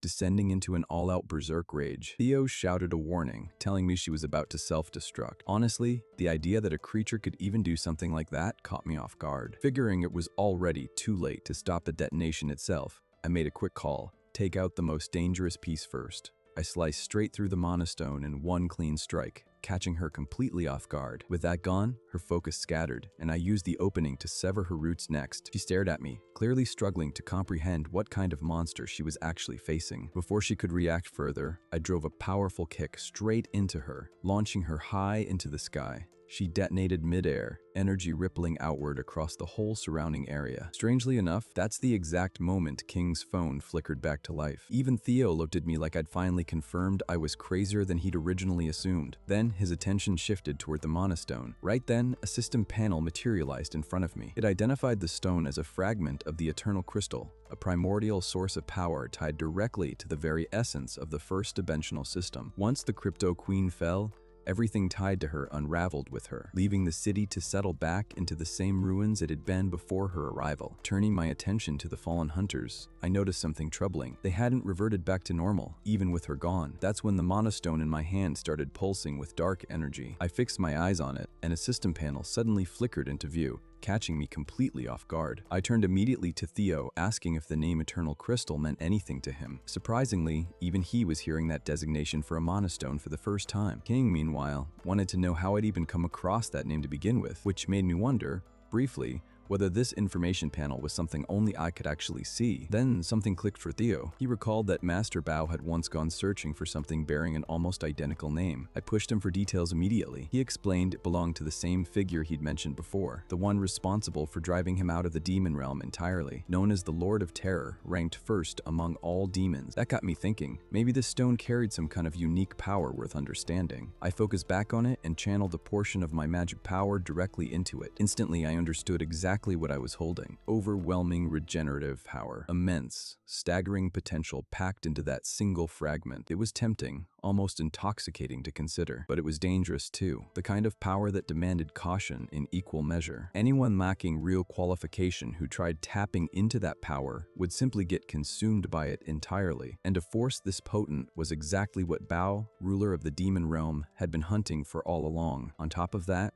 this whole fifth-dimensional system X business implied eternal crystals existed scattered across other dimensions too, meaning any powerful being who'd claimed one elsewhere could potentially find their way into this world as well. For now, I told Theo to hang on to the stone and turn to the rest of the group, announcing it was time to head back. King immediately snapped to attention, shouting, "Yes, sir!" before dropping straight to his knees, declaring his loyalty on the spot and addressing me as boss. I told him to relax, clearly caught off guard by the sudden devotion. Undeterred, he asked outright if I'd train him, insisting he'd do absolutely anything I asked. Apparently, he was even a decent cook. When I told him to go find someone else, he only pushed harder, explaining that ever since I'd handed him that beating back in the dungeon, he'd hit a wall he couldn't climb past on his own. If he wanted to grow stronger from here, there was really only one person capable of teaching him further. Theo chimed in, pointing out that since King claimed to cook well, maybe I should just put that to use. Honestly, I couldn't tell if Theo genuinely wanted a training partner secured for me or simply craved a personal chef. Still, thinking it through, King was already an SS rank awakener, outside someone who'd trained him from childhood. Precious few people existed capable of teaching another SS rank anything new, and clearly there was more driving him than simple ambition. So I asked plainly whether he was truly willing to do anything. He shouted back that he absolutely was, so I told him, run all the way to Cheorwon without using a single drop of magic power. Theo blinked, visibly stunned, while King actually looks thrilled. Apparently relieved that was all it took. Then reality caught up with him. Run to Cheorwon, no magic power, and we were currently standing in an entirely different city altogether. I mentioned almost as an afterthought that the trip had taken me about 3 days on foot, back when I'd done it myself 50 years ago. Theo simply offered him a quiet, good luck, as the two of us climbed onto Mangchi and rode off, leaving King standing there completely alone in the wilderness. Eventually, we made our way to the Mercenary Guild, where Chulhae was already giving orders for the fallen hunters' families to prepare for their funerals. Once he hung up, he sat with everything I'd told him about the demon realm and this newly discovered alternate dimension, quietly wondering just how many more of these worlds might still be lurking out there. Honestly, keeping track of what was actually happening these days felt nearly impossible anymore. Then he thanked me, genuinely, for taking on such a messy, thankless request. I told him not to bother, just consider it repayment for that fairy stone he'd given me recently. He admitted that no matter how many times he'd witnessed death over the years, he never truly grew used to it. I told him that was exactly how it should stay. Nobody should ever get comfortable with loss like that. A guild chairman who still grieved this deeply over every fallen hunter? Wasn't that precisely why the Mercenary Guild had thrived the way it had? I could see him fighting back tears as he processed that. Shifting the subject, I asked about the phones sitting nearby. He explained they were new models, service already set up and running. then asked why I'd want a couple myself. I told him simply that I had someone in mind who could really use them. Immediately, he shot me a warning look, half joking, half serious, asking if my contracted beast had somehow started using cell phones now. I quickly shut that idea down before his imagination ran any further. As I turned to head out, he offered to grab a drink together, but I declined, telling him I still needed to pick up those phones. Right then, my gaze landed on a portrait that had fallen over nearby, and I reached down to pick it up. He asked why I was staring at it so intently, admitting that maybe it was just old age creeping in. But lately, everything he did seemed to leave him tangled up in regret, the past included. Inside that frame sat the five of us, back before the world ever crowned us the 5 greatest heroes. Except, looking closer, there weren't actually 5 faces in that photo. There was a man missing entirely, erased from textbooks, scrubbed from the internet. Someone the world had simply chosen to forget. His name was Kang Jun-seok. Chul-hae looked at that photo, quiet for a moment, then finally said it plainly. He is exactly one of my greatest regrets. The scene shifted suddenly into Theo's dream, one where every familiar he'd ever bonded with was annihilated instantly, vanishing without leaving a trace, utterly beyond his power to stop. It was a genuinely terrifying nightmare for him. His castle burned to the ground while he stood frozen, watching helplessly, powerless against something far beyond his strength, and he recognized the presence behind it all instantly. Bale. He remembered even back then, Bale had been carrying a monostone of his own. Theo had told him, quietly, that he'd simply walk away, asking why Bale was doing this to him at all. But Bale wasn't interested in mercy. True to his nature, he simply absorbed Theo's dark energy outright, stripping away the majority of his power in an instant. Bale explained he was heading toward a higher world, and reaching it required the power of the specters from the Demon Sea. Then, coldly, he told Theo to consider himself fortunate. He'd serve as fertilizer along the way. Back in the present, Seol-a noticed something off, asking why he wasn't giving off that delicious demonic energy like before. It hit Theo then. This creature had drained him completely dry. I called Seol-a back immediately, telling her not to bother licking him if there was no magic power left to enjoy. Theo found himself thinking, somewhat bitterly, that compared to Bale, even I look like an angel by comparison. Just then, I noticed something small drop from his clothing, a bone. I asked what it was. He told me it once belonged to a beloved familiar of his. Something in his expression told me there was more to that story. Then he added, quietly, that the bone had belonged to his father. That stopped me cold. I nearly choked, processing the idea that his own father had once served as his familiar. I quickly shoved the thought aside. Maybe, I figured, that was simply how demons expressed affection. Arriving back home at my small dungeon, the fairy queen greeted me warmly, reporting that the orchard was thriving, buzzing with bees, the ones I'd purchased earlier clearly earning their keep. I walked the length of the farm as she explained everything, Theo trailing behind, somehow managing to take credit for work he hadn't lifted a finger toward. Suddenly, he spotted Seol-a barreling straight at him, dodging just in time, asking where exactly she thought she was headed. Seol-a spun around, eyes blazing, and immediately gave chase. That reminded me, I had something set aside for everyone, given how hard they'd worked. I pulled it out, telling the queen to eat up. Curious, she asked if these were the same dumplings from before. I explained I'd diluted the original recipe, since the full strength was too much for fairy physiology, and assured her there was plenty more where that came from. She teared up instantly, overwhelmed with gratitude for everything I'd done for them. I quickly cut off any dancing before it started, strictly forbidden this time. The moment she took a bite, she gasped, calling out my name, hailing me as the Absolute One, insisting the dumpling's power was almost too much to bear as energy surged violently through her. Right before my eyes, she grew, stretching nearly to human height, practically giddy, declaring she wanted to keep growing even more. Genuinely, the effect impressed even me. That much growth, that fast. Meanwhile, Hugh was still fleeing from Seol-a, who seemed determined to drain him completely. Then he spotted something charging toward us from the distance. I noticed it too, and couldn't help smiling. What had taken me 3 full days had apparently only taken this guy too. King, sprinting at full tilt, was closing in fast. Even Theo looked genuinely impressed by his sheer persistence.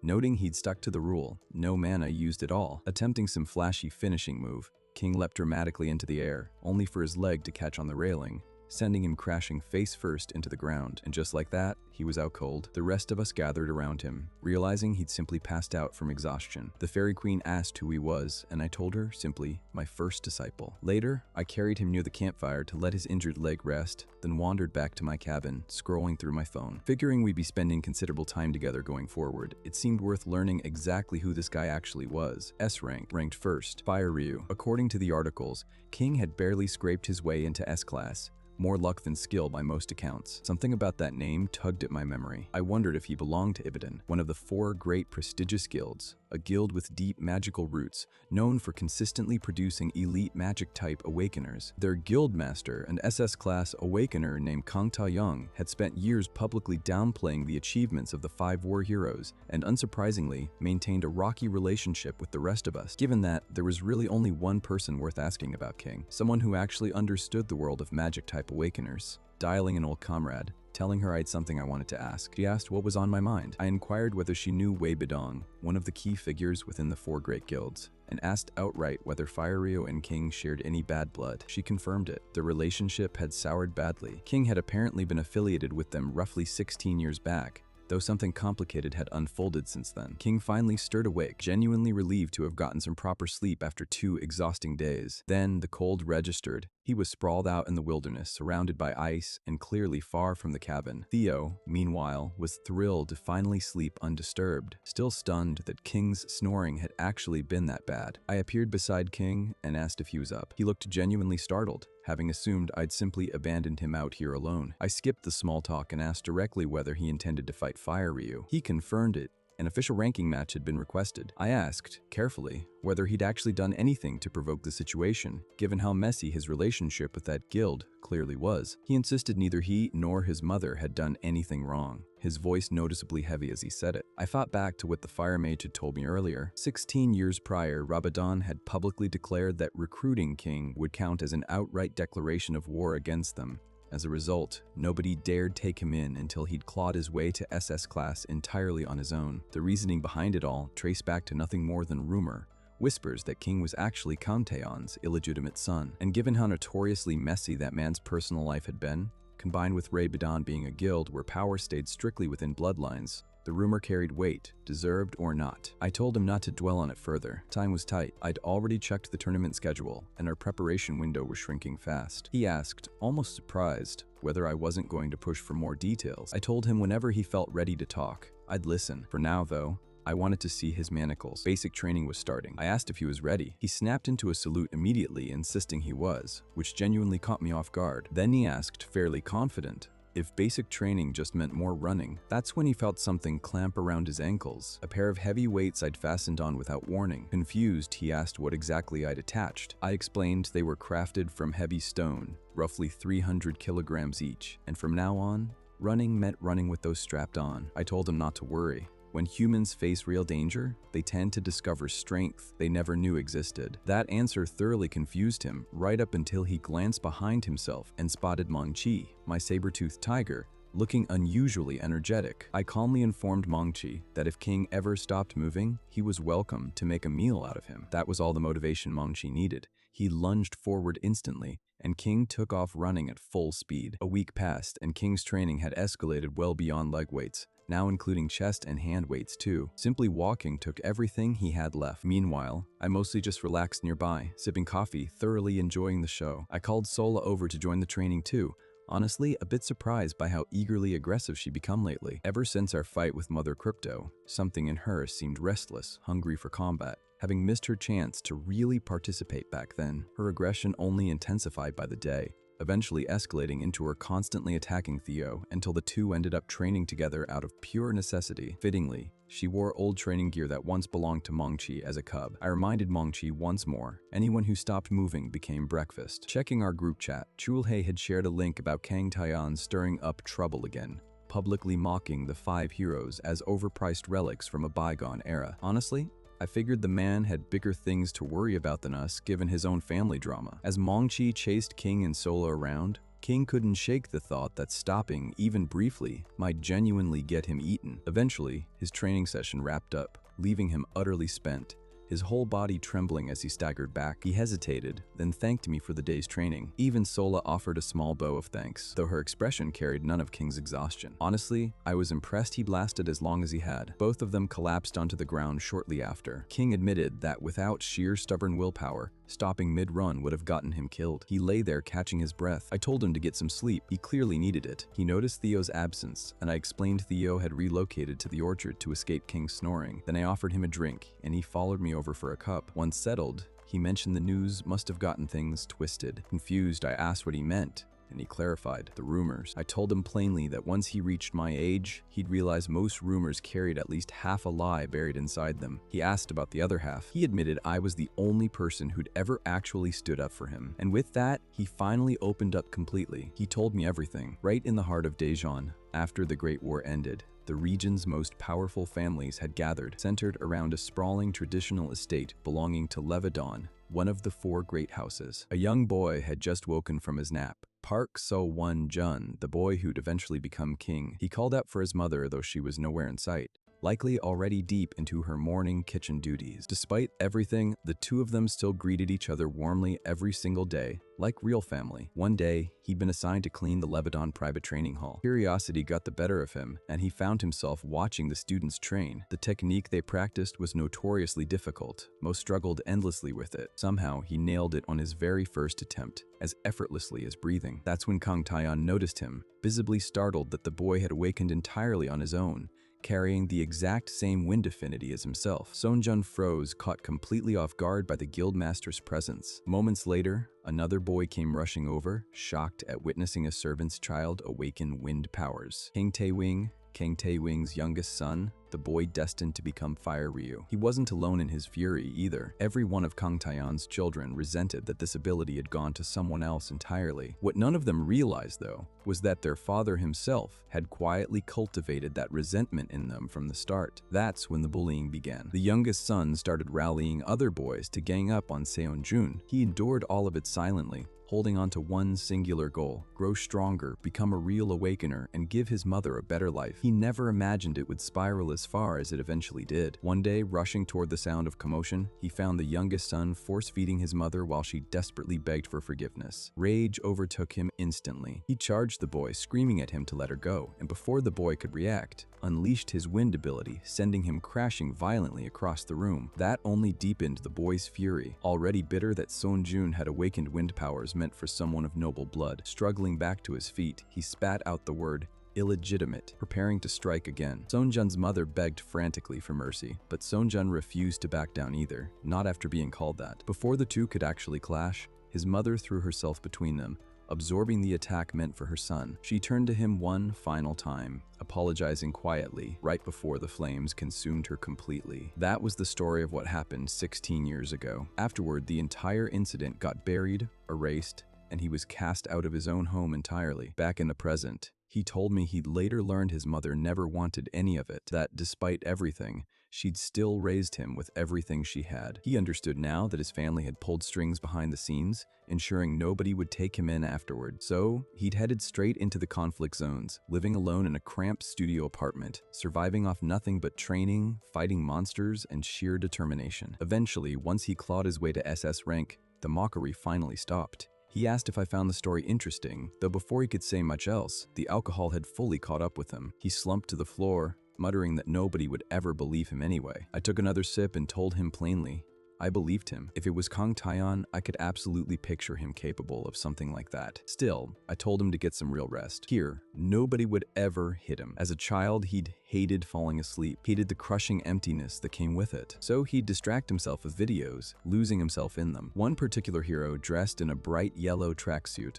always stuck with him. Someone who fought through every obstacle wearing nothing but a smile, especially when things got hardest. So, young Seonjun learned to smile too, all the way until he became SS rank, all the way until he finally became king. That old childhood dream jolted him awake in the present. Checking his phone, he realized 3 full days had passed since our conversation. He sat up, sighing, the same dream again. Then he thought of his mysterious online mentor and couldn't help smiling faintly. Pulling on his training vest, he stepped outside, replaying my words over and over as he pushed forward, running. I approached him shortly after, noting with some satisfaction that he was finally managing this without leaning on magic power at all. He thanked me, though seemed puzzled that I was simply walking beside him while he ran. I reminded him the ranking match was fast approaching. So what came next? Then I told him plainly he was afraid of his father, evident from the nightmares plaguing him nightly. He looked stunned that I even knew that. I explained it simply. That's exactly how trauma operates. Bury it all you want. It embeds itself deep regardless. I stopped walking and looked directly at him. This approach wasn't going to cut it. Excuse or not, training alone wouldn't be enough to push past something like this. He asked, genuinely confused. How then? I clenched my fist, staring him down. Simple, I told him. You're going to die for real. He immediately panicked, asking why I was suddenly warming up, questioning whether this method actually worked. I told him plainly, it did, because I'd tried it myself once. Stunned, he asked if I'd carried trauma of my own. I simply told him yes, and that had been exactly how I'd overcome it. I told him to grit his teeth and hold on. Then I hit him. One punch, and he was out cold instantly. I told Theo he was tougher than he looked. He'd wake up soon enough. Theo seemed surprised I could even tell, given how loudly King was snoring. I mentioned casually that Theo himself had been using his own snoring excuse to sneak off and secretly refine his mana inside the cabin undisturbed. Theo looked genuinely shocked I'd figured that out. Truth was, I'd simply been watching quietly. The way he cultivated his mana had genuinely caught my attention, refining it repeatedly until only the purest essence remained. To Asura, mana that refined would practically be a feast. I told him plainly with mana that pure, Suras would follow him around like starving dogs. He told me to calm down, half joking, asking exactly how many times I planned charging at him over it. I told him honestly, it was his mana, earned through his own hard work, so there wasn't much I could really say about it. Still, I mentioned if he ever considered teaching that technique to someone else someday, he shut that down immediately, insisting he'd have to think it over. A family secret after all, which, fair enough, I accepted without argument. He asked why I'd been slipping out every night lately. I told him I had something to take care of, then asked if he remembered the city we'd passed through before. Daejeon. He confirmed he did. I asked whether he'd noticed anything off there, something like demonic energy lingering. He admitted he hadn't sensed a thing, which only made him more curious why I kept returning night after night. I thought back to what Cholhai had told me, that the main Lavadon family hadn't been seen publicly in some time, and over the past year alone, their guild had suffered an unusually high number of hunter deaths. After hearing that, I'd gone back to Daejeon repeatedly, digging around Lavadon and the surrounding area, though nothing concrete ever surfaced, except one detail kept nagging at me. Kang Taeyan himself had sealed himself away for closed-door training. Suspicious timing if there ever was one. And curiously, ever since that seclusion began, Lavadon's hunter death toll had only climbed higher. Something was clearly happening beneath the surface there. Meanwhile, as King slept, he found himself pulled into another place entirely. Dark alley, the same nightmare setting where his mother's death replayed endlessly. That same cruel stare bore down on him, dripping with contempt. And he wondered, quietly, whether he was still afraid of that man after everything. Then something tore straight through the memory itself. King startled, confused about what had just happened. It was me.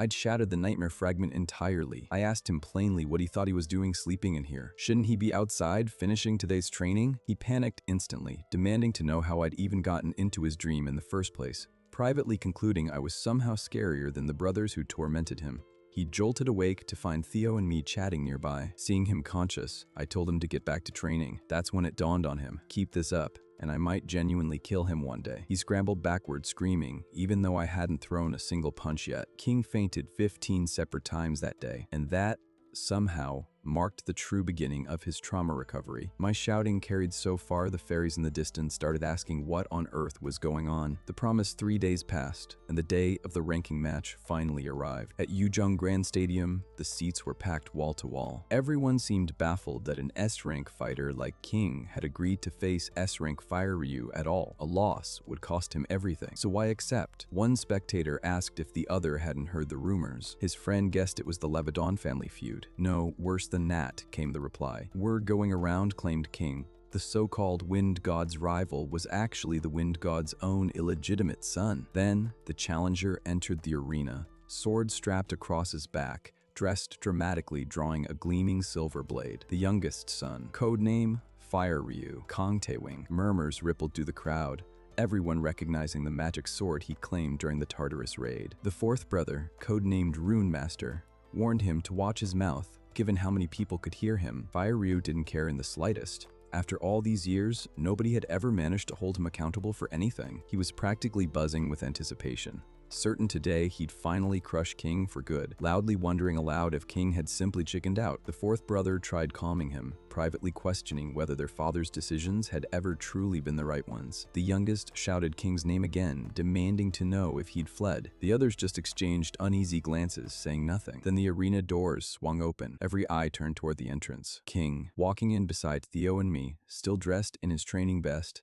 a faint grin tugging at his mouth as he looked toward the youngest and said the main man always arrives last. The youngest fired off a string of insults, sneering as he sized us up, asking who these two fools tagging along were. King's lackeys, maybe. I just smiled, struck by how much he sounded exactly like his father. Still, I stayed focused on the phone I'd given King, barely sparing him a glance before giving King a light slap on the back, telling him to put the phone away already. Just then, the announcer arrived, the Flame Queen. The crowd erupted, most of them clearly her fans. The youngest scoffed, muttering an insult calling her an old hag. She spotted me and started walking over to greet me, but I quickly signaled her to hold off. She simply smiled, wondering aloud who taught me that gesture, before officially announcing the match would count toward the formal rankings. Sponsored today by Flame, Lee Mina. Just as she prepared to declare the start, the youngest interrupted, asking hypothetically, what if the artifact's power exceeded expectations and he accidentally killed his opponent? Flame answered plainly, intentional killing was strictly forbidden, but a genuine accident would be considered acceptable. That told me everything I needed to know.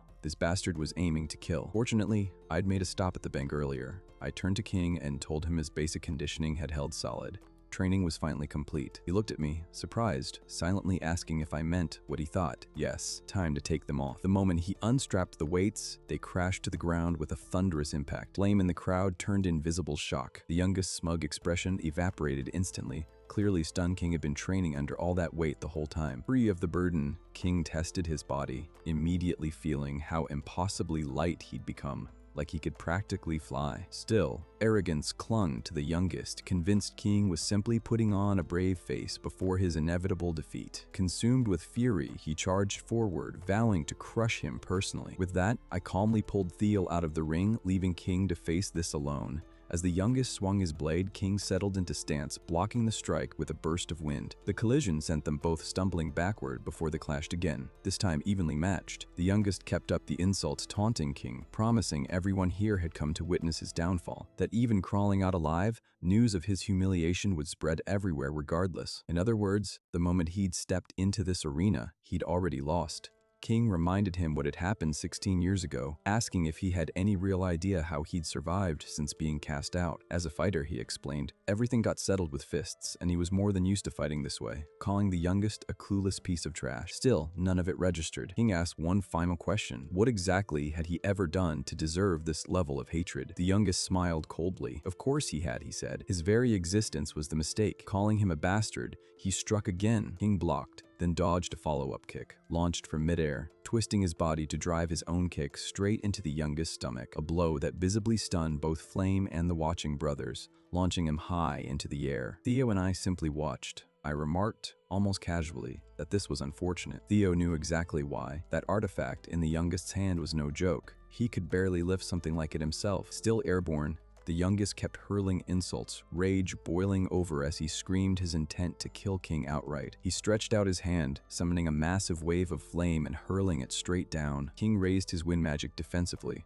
but the flames proved overwhelming, swallowing him whole. Theo immediately warned me this was dangerous. I told him to wait a little longer. Good thing I'd stopped by the bank before coming, I repeated. Theo, confused why I kept saying that, pressed for an explanation. I recognized that inferno instantly.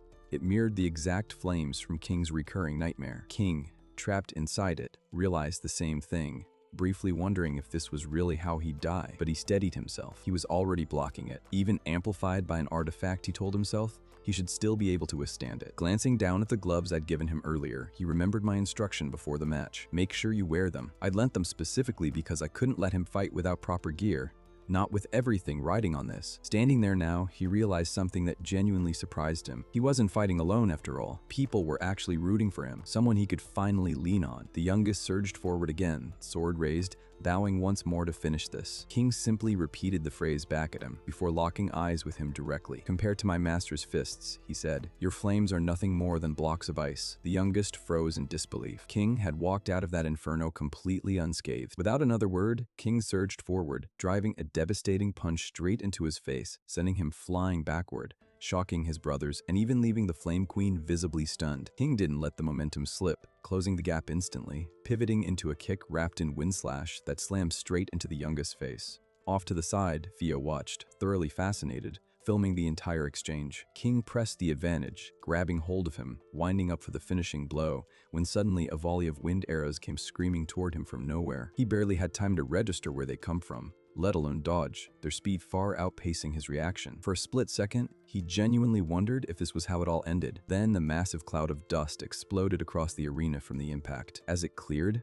the youngest lay defeated, his brothers rushing to check on him, while I'd already stepped in, intercepting every single arrow, shielding King completely. I turned toward whoever had launched the attack and asked plainly what exactly they thought they were doing, interfering in a kids match. It was Kang Tae-yeon, strolling casually into the arena, asking why I was the one standing there. The crowd immediately erupted into murmurs. Wasn't he supposed to be in closed-door training? Watching me walk away from that attack completely unharmed, whispers spread further, people speculating whether I might actually be the Beast King, one of the 5 heroes, though I looked far too young for that to make sense to them. Everyone remembered the tension between us, given how openly Kang Tae-yeon had spent years disparaging the 5 heroes. His 4th son, nicknamed Gas, understood better than most. Their father had spent his entire life consumed by resentment toward us, convinced all our status, power, and fame rightfully belonged to him alone. He told his children repeatedly that the 5 heroes had murdered Kang Jong-sok, his own twin brother, purely to keep the glory for themselves. As Kang glanced toward his 4th son, the boy quietly signaled him to stop, which only deepened his father's anger. Turning to me instead, he asked whether his youngest owed me some kind of debt. I told him honestly, I wasn't entirely sure. All I remembered was picking him up a few days back and beating him thoroughly. Kang's gaze shifted toward King, settling on the glove he wore, the Constellation Gauntlet. He asked, almost incredulous, whether that artifact had somehow ended up in my possession. I confirmed it calmly. He smiled bitterly, echoing my words back before bringing up his twin brother again, accusing us outright of murdering him, calling us hypocrites to our faces. Feeling the pressure radiating off his wind aura, I remarked he'd grown noticeably stronger, right before lunging forward with my phantom blade. He barely managed to dodge the strike in time. I told him plainly to his face that he hadn't changed one bit, then or now, still exactly the type who invited a beating. His children stood frozen, watching me slice clean through their father's stormwind without effort. I told him he was free to say whatever he liked, but he better watch his mouth carefully, because continuing down that road might genuinely cost him his life. He asked whether I still intended to protect King. I told him plainly that entirely depended on what he chose to do from here on out. Gritting his teeth in frustration, he ordered his sons to retreat. As the 4th son turned to leave, he glanced back at me and apologized quietly for everything that had happened. King, confused, asked why he was apologizing at all, but I wasn't about to let this slide so easily. The head of one of the 4 great guilds had barged into a match between kids. That wasn't something anyone could simply sweep under the rug. The Flame Queen immediately confirmed the Arena Association would be filing this officially as an incident. Cornered, with every eye in the stadium watching, Kang furiously tossed 2 rings, vowing that what happened here today would be repaid tenfold. I casually caught the rings, telling him I hoped he'd manage that repayment sometime within his own lifetime. With that, he and his sons turned and walked off. The ranking match was officially declared complete. The winner, King. But the brief celebration barely lasted a moment. King's eyes were fixed on just one person, the first individual in his entire life who'd ever truly stood behind him, me. I called out to him, telling him it was time to head home. Tears slipped quietly down his face as he stepped forward, calling out after me. The scene pulled back into the past, deep into the war. One of my comrades turned to me, his voice heavy, asking for a favor. I pretended not to hear, hoping he'd let it drop. He called out again anyway. This was around 50 years back, right in the thick of the Great War. I told him quickly to stop right there. He just smiled and said that when the moment eventually came, he wanted it to be my hands that ended him, no one else's. It was him, the comrade we'd lost.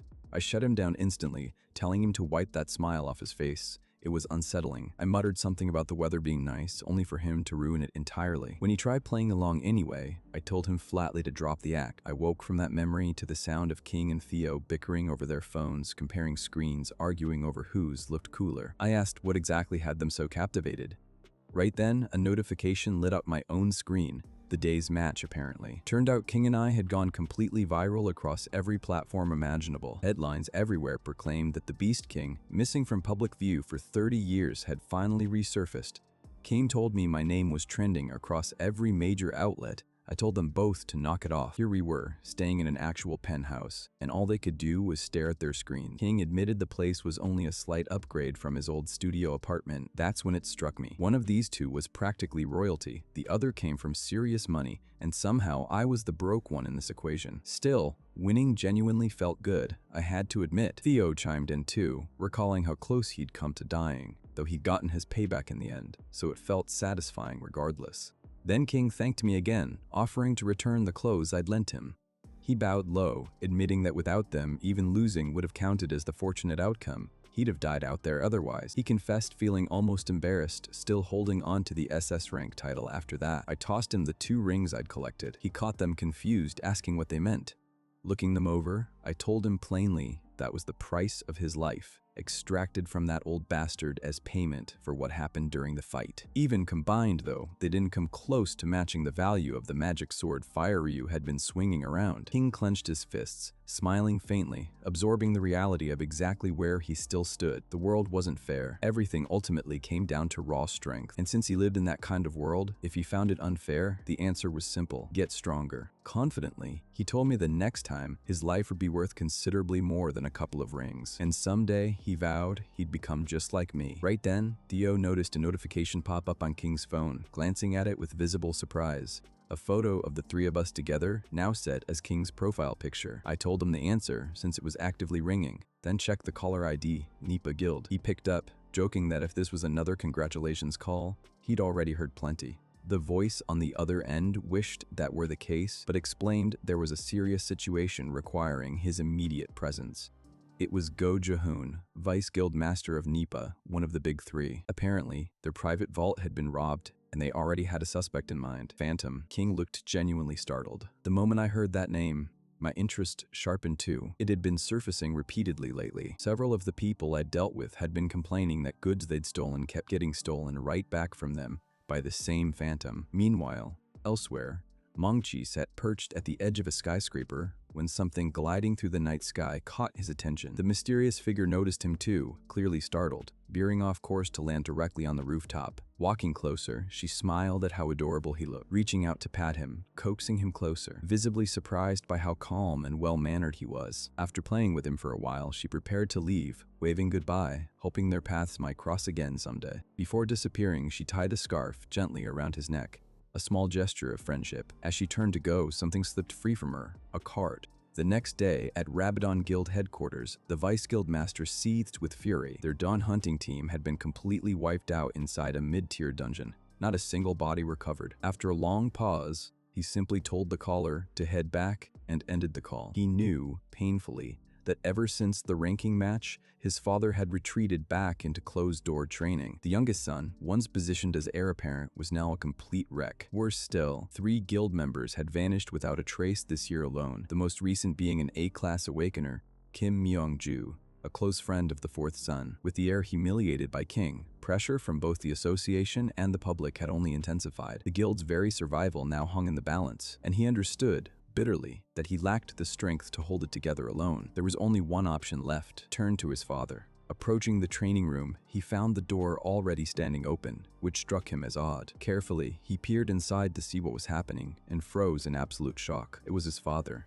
The next day, I found myself standing on a rooftop, having come to check on Monchi, wondering if he might want to walk. Instead, I found him more energetic than I'd seen him in ages, which naturally made me curious. That's when I noticed the scarf tied around his neck. I wondered briefly where it had come from, then let the thought go, simply praising him for looking so handsome. After that little exchange, I met up with the Flame Queen. She remarked it had been a while since we'd actually relaxed together like this, mentioning it would be nice if we managed it more often, given how busy everyone had become lately. She sighed, admitting exhaustion, saying she was simply counting down until she could hand off her chairman duties and finally live out her remaining years in peace. I told her, lightly, that she looked plenty full of life still. She snapped back, reminding me she was nearly 80, practically shouting that this counted as elder abuse. Then she got down to business. Phantom. The reason the media had stayed so quiet, despite Nipa's private vault getting robbed, came down to 2 simple things. First, pride. For one of the big 3 to get robbed by a common thief was too humiliating to make public. I couldn't help finding it darkly amusing how expensive that pride turned out to be. Second, popularity. A thief who struck without warning, vanished without trace, leaving nothing behind but a calling card. More importantly, though, Every single item Phantom had ever stolen turned out to have been obtained through shady means originally. That was the real reason behind the silence. The sheer volume of questionable goods sitting inside those guild vaults was apparently staggering. Putting it together, I understood exactly what kind of thief Phantom really was. A righteous one, targeting only stolen or dirty goods. No wonder nobody wanted to speak up. She fell into a frustrated rant, insisting the whole situation was driving her insane. Every guild tearing the city apart hunting one single thief, while public complaints flooded the association over lost safety. I told her to calm down, then, since we were already discussing related matters, asked how things had shifted with Levedon since the ranking match. I already had a decent read on Kang's personality, but I'd chosen to let the confrontation go, because something about him, standing there that day, had felt genuinely off. He'd look younger, almost as if time itself had started running backward for him. She admitted, somewhat sheepishly, that even the association knew very little about Levedon's inner workings these days. The only publicly active member remained Kang Taeyeon himself, and ever since returning as the sole survivor of the Antares raid last year, he'd secluded himself entirely in closed-door training. Levedon operated as an intensely secretive organization, practically sealed off from outside eyes, and with Phantom's latest heist targeting yet another guild vault, she figured the vice guild master over there was having an absolutely miserable time right about now. Much like herself, she stood admitting she'd hoped for genuine rest, only to watch more work pile up regardless. We said our goodbyes and she headed off. Not long after, heavy rain began falling. I told Seol-a to hold tight, with Mangchi waiting for us in the alley across the street. Running back through everything I'd gathered, one pattern kept surfacing. Approaching a crosswalk, I noticed someone wearing a scarf identical to the one around Mangchi's neck. Unmistakably the same one. A girl crossing the street on the same side where Mangchi waited hidden. He spotted her instantly. She noticed him too, breaking into a smile, quietly gesturing for him to stay quiet. Meanwhile, Theo and King had struck up something like a private conversation. Theo asked King outright if he was willing to take up his family's secret training method. King looked genuinely thrown off by the offer, but agreed without hesitation. Theo let out a slow, deliberate breath while King's nerves crept in a little. Right then, I arrived, reassuring King that learning it was worthwhile. That eased some of his tension. I found myself genuinely surprised by Theo's shift in attitude. Earlier, he'd insisted this technique was strictly a family secret. When I asked, he explained it came down to something he'd overheard. King admitting, openly, that he considered himself far beneath the rank society had assigned him. King seemed startled to learn Theo had privately felt that way about him all along, though Theo brushed the moment aside quickly, urging him to concentrate. Training was about to begin. King watched, visibly impressed as Theo gathered mana with startling speed, then quickly refocused himself, determined not to waste this opportunity. Deciding not to interrupt their session, I figured I'd step out for a drink instead. Glancing out the window on my way, something below caught my attention. A sleek supercar parked right outside, clearly occupied. Then its door swung open. It was Levedon's vice guildmaster, Kang Dae-hyung. I quickly told Theo and King to pause their session. Theo mentioned he was already resting, adding, somewhat impressed, that King picked things up remarkably fast. King halted his training too, opening his eyes. We gave King and his unexpected visitor some privacy, hanging back on the rooftop ourselves. King sat down across from him, asking how exactly he'd tracked down this location. The Vice Guild Master reminded him, simply, that given his position, gathering that kind of information wasn't difficult at all. King cut straight to it, asking why he'd actually come. For a long moment, the man couldn't manage a single word, his expression heavy with visible worry. He needed help, that much was obvious, though something held him back. Eventually, he admitted quietly that he wasn't even sure he had the right to ask King for anything. He'd known about the bullying since King was a small child, and he'd chosen to stay out of it, mind his own business. Realizing that now, he felt he'd forfeited any claim to King's help. Instead, all he offered was an apology. King said nothing. The man rose to his feet, bowing his head, insisting he simply needed to say sorry before turning to leave, thanking King once more on his way out. King watched him go, genuinely puzzled. The man looked practically on the verge of collapse. Before he could actually leave, I stepped in, asking if they'd finished talking. He noticed me immediately, and I couldn't help wondering why his expression turned so fearful. Everything his father had ever said about the 5 heroes came rushing back to him, and now here he stood, face to face with one of them. Then the memory surfaced. The day he'd witnessed his father surrounded by the missing, their bodies drained of life, standing at the center of some kind of ritual, siphoning their very essence into himself, laughing, feeling his own power surge, his face growing younger with every passing second. He'd sworn that soon he'd slaughter me personally and claim the title of strongest in the world. Back in the present, The Vice Guildmaster understood clearly. His father had always blamed the 5 heroes for everything, and their family had simply stood aside, watching in silence. He refused to repeat that mistake through King. He'd resolved to end his family's sins himself, even if it cost him his life to stop Kong. I told him plainly he didn't have to shoulder all of this alone. Confused, he asked what I meant. I explained, sometimes people take on every mistake of those around them entirely by themselves. That kind of person is admirable, genuinely, but after living as long as I had, I could say with certainty that people around you will help if you simply let them.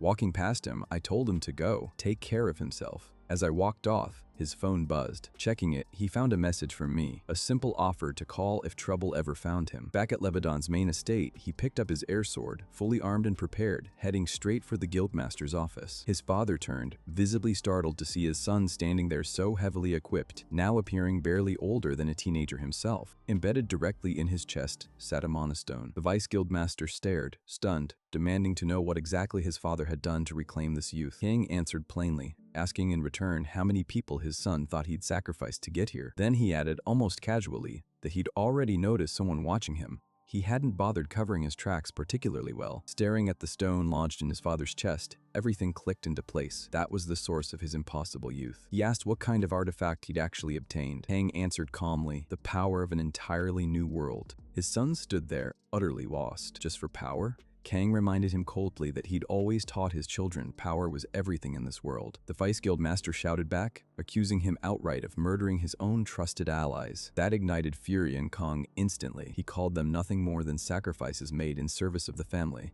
insisting they should have felt grateful contributing to his growth. Then he declared, flatly, that in this era, the 5 war heroes would finally meet their end. Refusing to accept that, the Vice Guildmaster dropped into a battle stance, declaring he'd put an end to his own father right here. That only made Kang smile, wondering aloud who exactly was going to stop whom. With a casual wave of his hand, a massive explosion tore through the surrounding area, launching the Vice Guildmaster backward like he weighed nothing. He managed to steady himself midair, quickly realizing that continuing this fight here would level the entire city, so he redirected them both toward the mountains instead, recognizing they'd finally put enough distance between themselves and the city.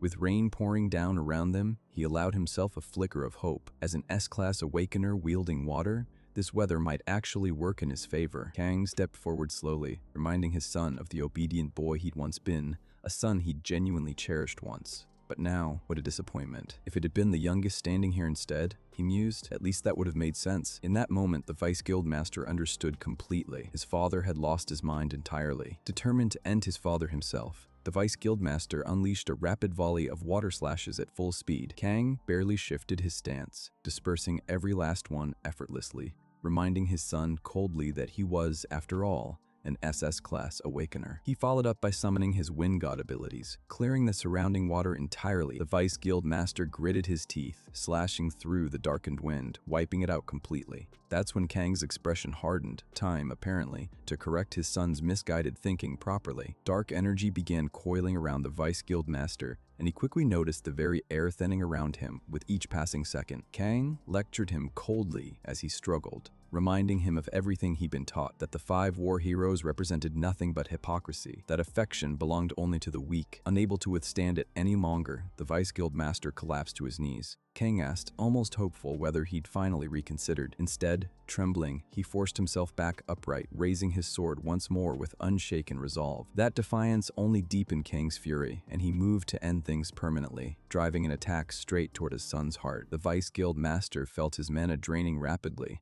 wondering if this really was the end, whether he'd simply wither into nothing more than a hollow, lifeless husk. Then, as always, the main man arrived last. I activated my aura blade, cutting straight through the attack, severing the connection between father and son entirely. The force sent Kang tumbling backward, crashing hard into the ground. Looking up, the Vice Guildmaster stared at me, stunned, wondering how I'd even gotten there. I told him simply that, at my age, certain instincts just kicked in automatically. I'd already sensed he was about to make a choice that could easily cost him his life, so I'd stayed close, quiet as a ninja. Stepping in when things turned dangerous, after all, was an adult's job. Turning toward Kang, I asked if he agreed he'd been pushed back by that same effortless strike. He only smirked, apparently convinced the moment had finally arrived to end my reign for good. I realized then, plainly, that reasoning with him was pointless. Unfortunate as it was, ending his miserable existence had become the only option left. Still, I hesitated internally, wondering if this really was acceptable. The man standing before us remained the Vice Guild Master's father, regardless of everything. Not a good man, certainly, but still his father. Then again, he'd already committed something irreversible. I turned to the Vice Guild Master, asking plainly if this truly was the choice he wanted made. Kang, meanwhile, wasn't paying either of us any attention, consumed entirely by his ambition to end my life and crown himself ruler of the world. Clearly,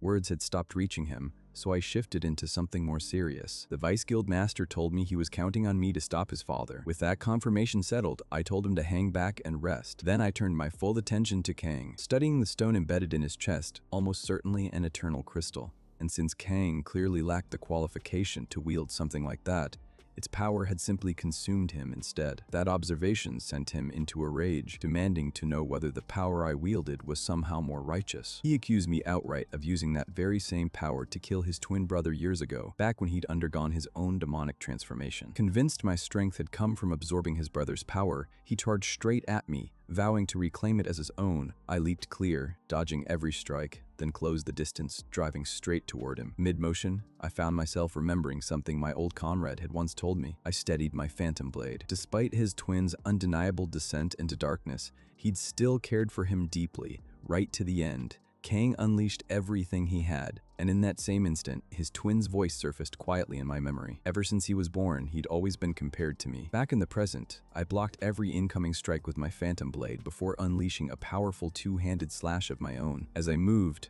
that memory lingered. His twin had hoped, back then, that I might help guide Kang properly, quietly placing that responsibility on my shoulders. With that thought driving me forward, I drove my fist straight through Kang's windshield, piercing it effortlessly, landing a direct hit to his face. He looked utterly disbelieving that even wielding this new power, I'd overwhelmed him with such ease. Gritting my teeth, I found myself wondering when this man would finally grow up. I slammed his head into the ground, shouting down at him, "Why are you making me do this?" Even with him already beaten, I kept landing blow after blow until the Vice Guild Master's voice finally cut through, calling out to his father. I stopped. Grabbing Kang by the collar, I hauled him upright, telling him plainly that this power wasn't something he could handle. He needed to let it go. He refused stubbornly, insisting he could manage it. As I raised my fist to continue, he suddenly pressed his hands against my chest, claiming that absorbing my power directly would finally let him control it properly. As he began drawing it in, he looked genuinely fascinated by how much strength I actually carried. I didn't resist, simply let him take whatever he wanted, until his expression twisted in horror, his body clearly unable to withstand what he'd pulled in. He wept like a frightened child as cracks spread visibly across his form, screaming that his body was about to explode outright. All I could do was silently apologize to my old comrade. I drove my hand straight into his chest with full force, tearing the crystal free from within. Through the pain, he shouted that ending his own twin brother hadn't been enough. Now I'd ended him too, demanding to know how I'd ever gained power monstrous enough for this. His body slowly began dissolving away entirely. His son could only watch, grief overtaking him, tears streaming freely as he sank to his knees. For him, his entire life had been shaped around following his father's footsteps. That, in its own broken way, had still been love. The fourth son lowered his head, offering nothing but a quiet apology. Watching everything unfold in front of me, I made myself a silent promise. Someday, if this young man ever needed my help, I'd give everything I had to provide it. I would never let a tragedy like this happen again. I made my way back to my student's penthouse and settled quietly onto the couch, saying nothing. Seol-a, sensing something off, asked what was wrong. Moon-chi drifted over too, pressing close beside me. I just laughed softly, pushed myself up, and pulled them both into a warm embrace. Because this, right here, was my family. Then Seol-a glanced at the crystal I'd pulled from Kang, remarking it looked strikingly similar to Bao's ability. That triggered something in me instantly, confirming exactly what I'd already suspected. Theo explained that Bao had obliterated every familiar bound to him and absorbed his demonic energy entirely, all in pursuit of ascending to some higher realm. Hearing that, I found myself wondering whether Bao was simply chasing raw power, or whether he descended into pure madness somewhere along the way.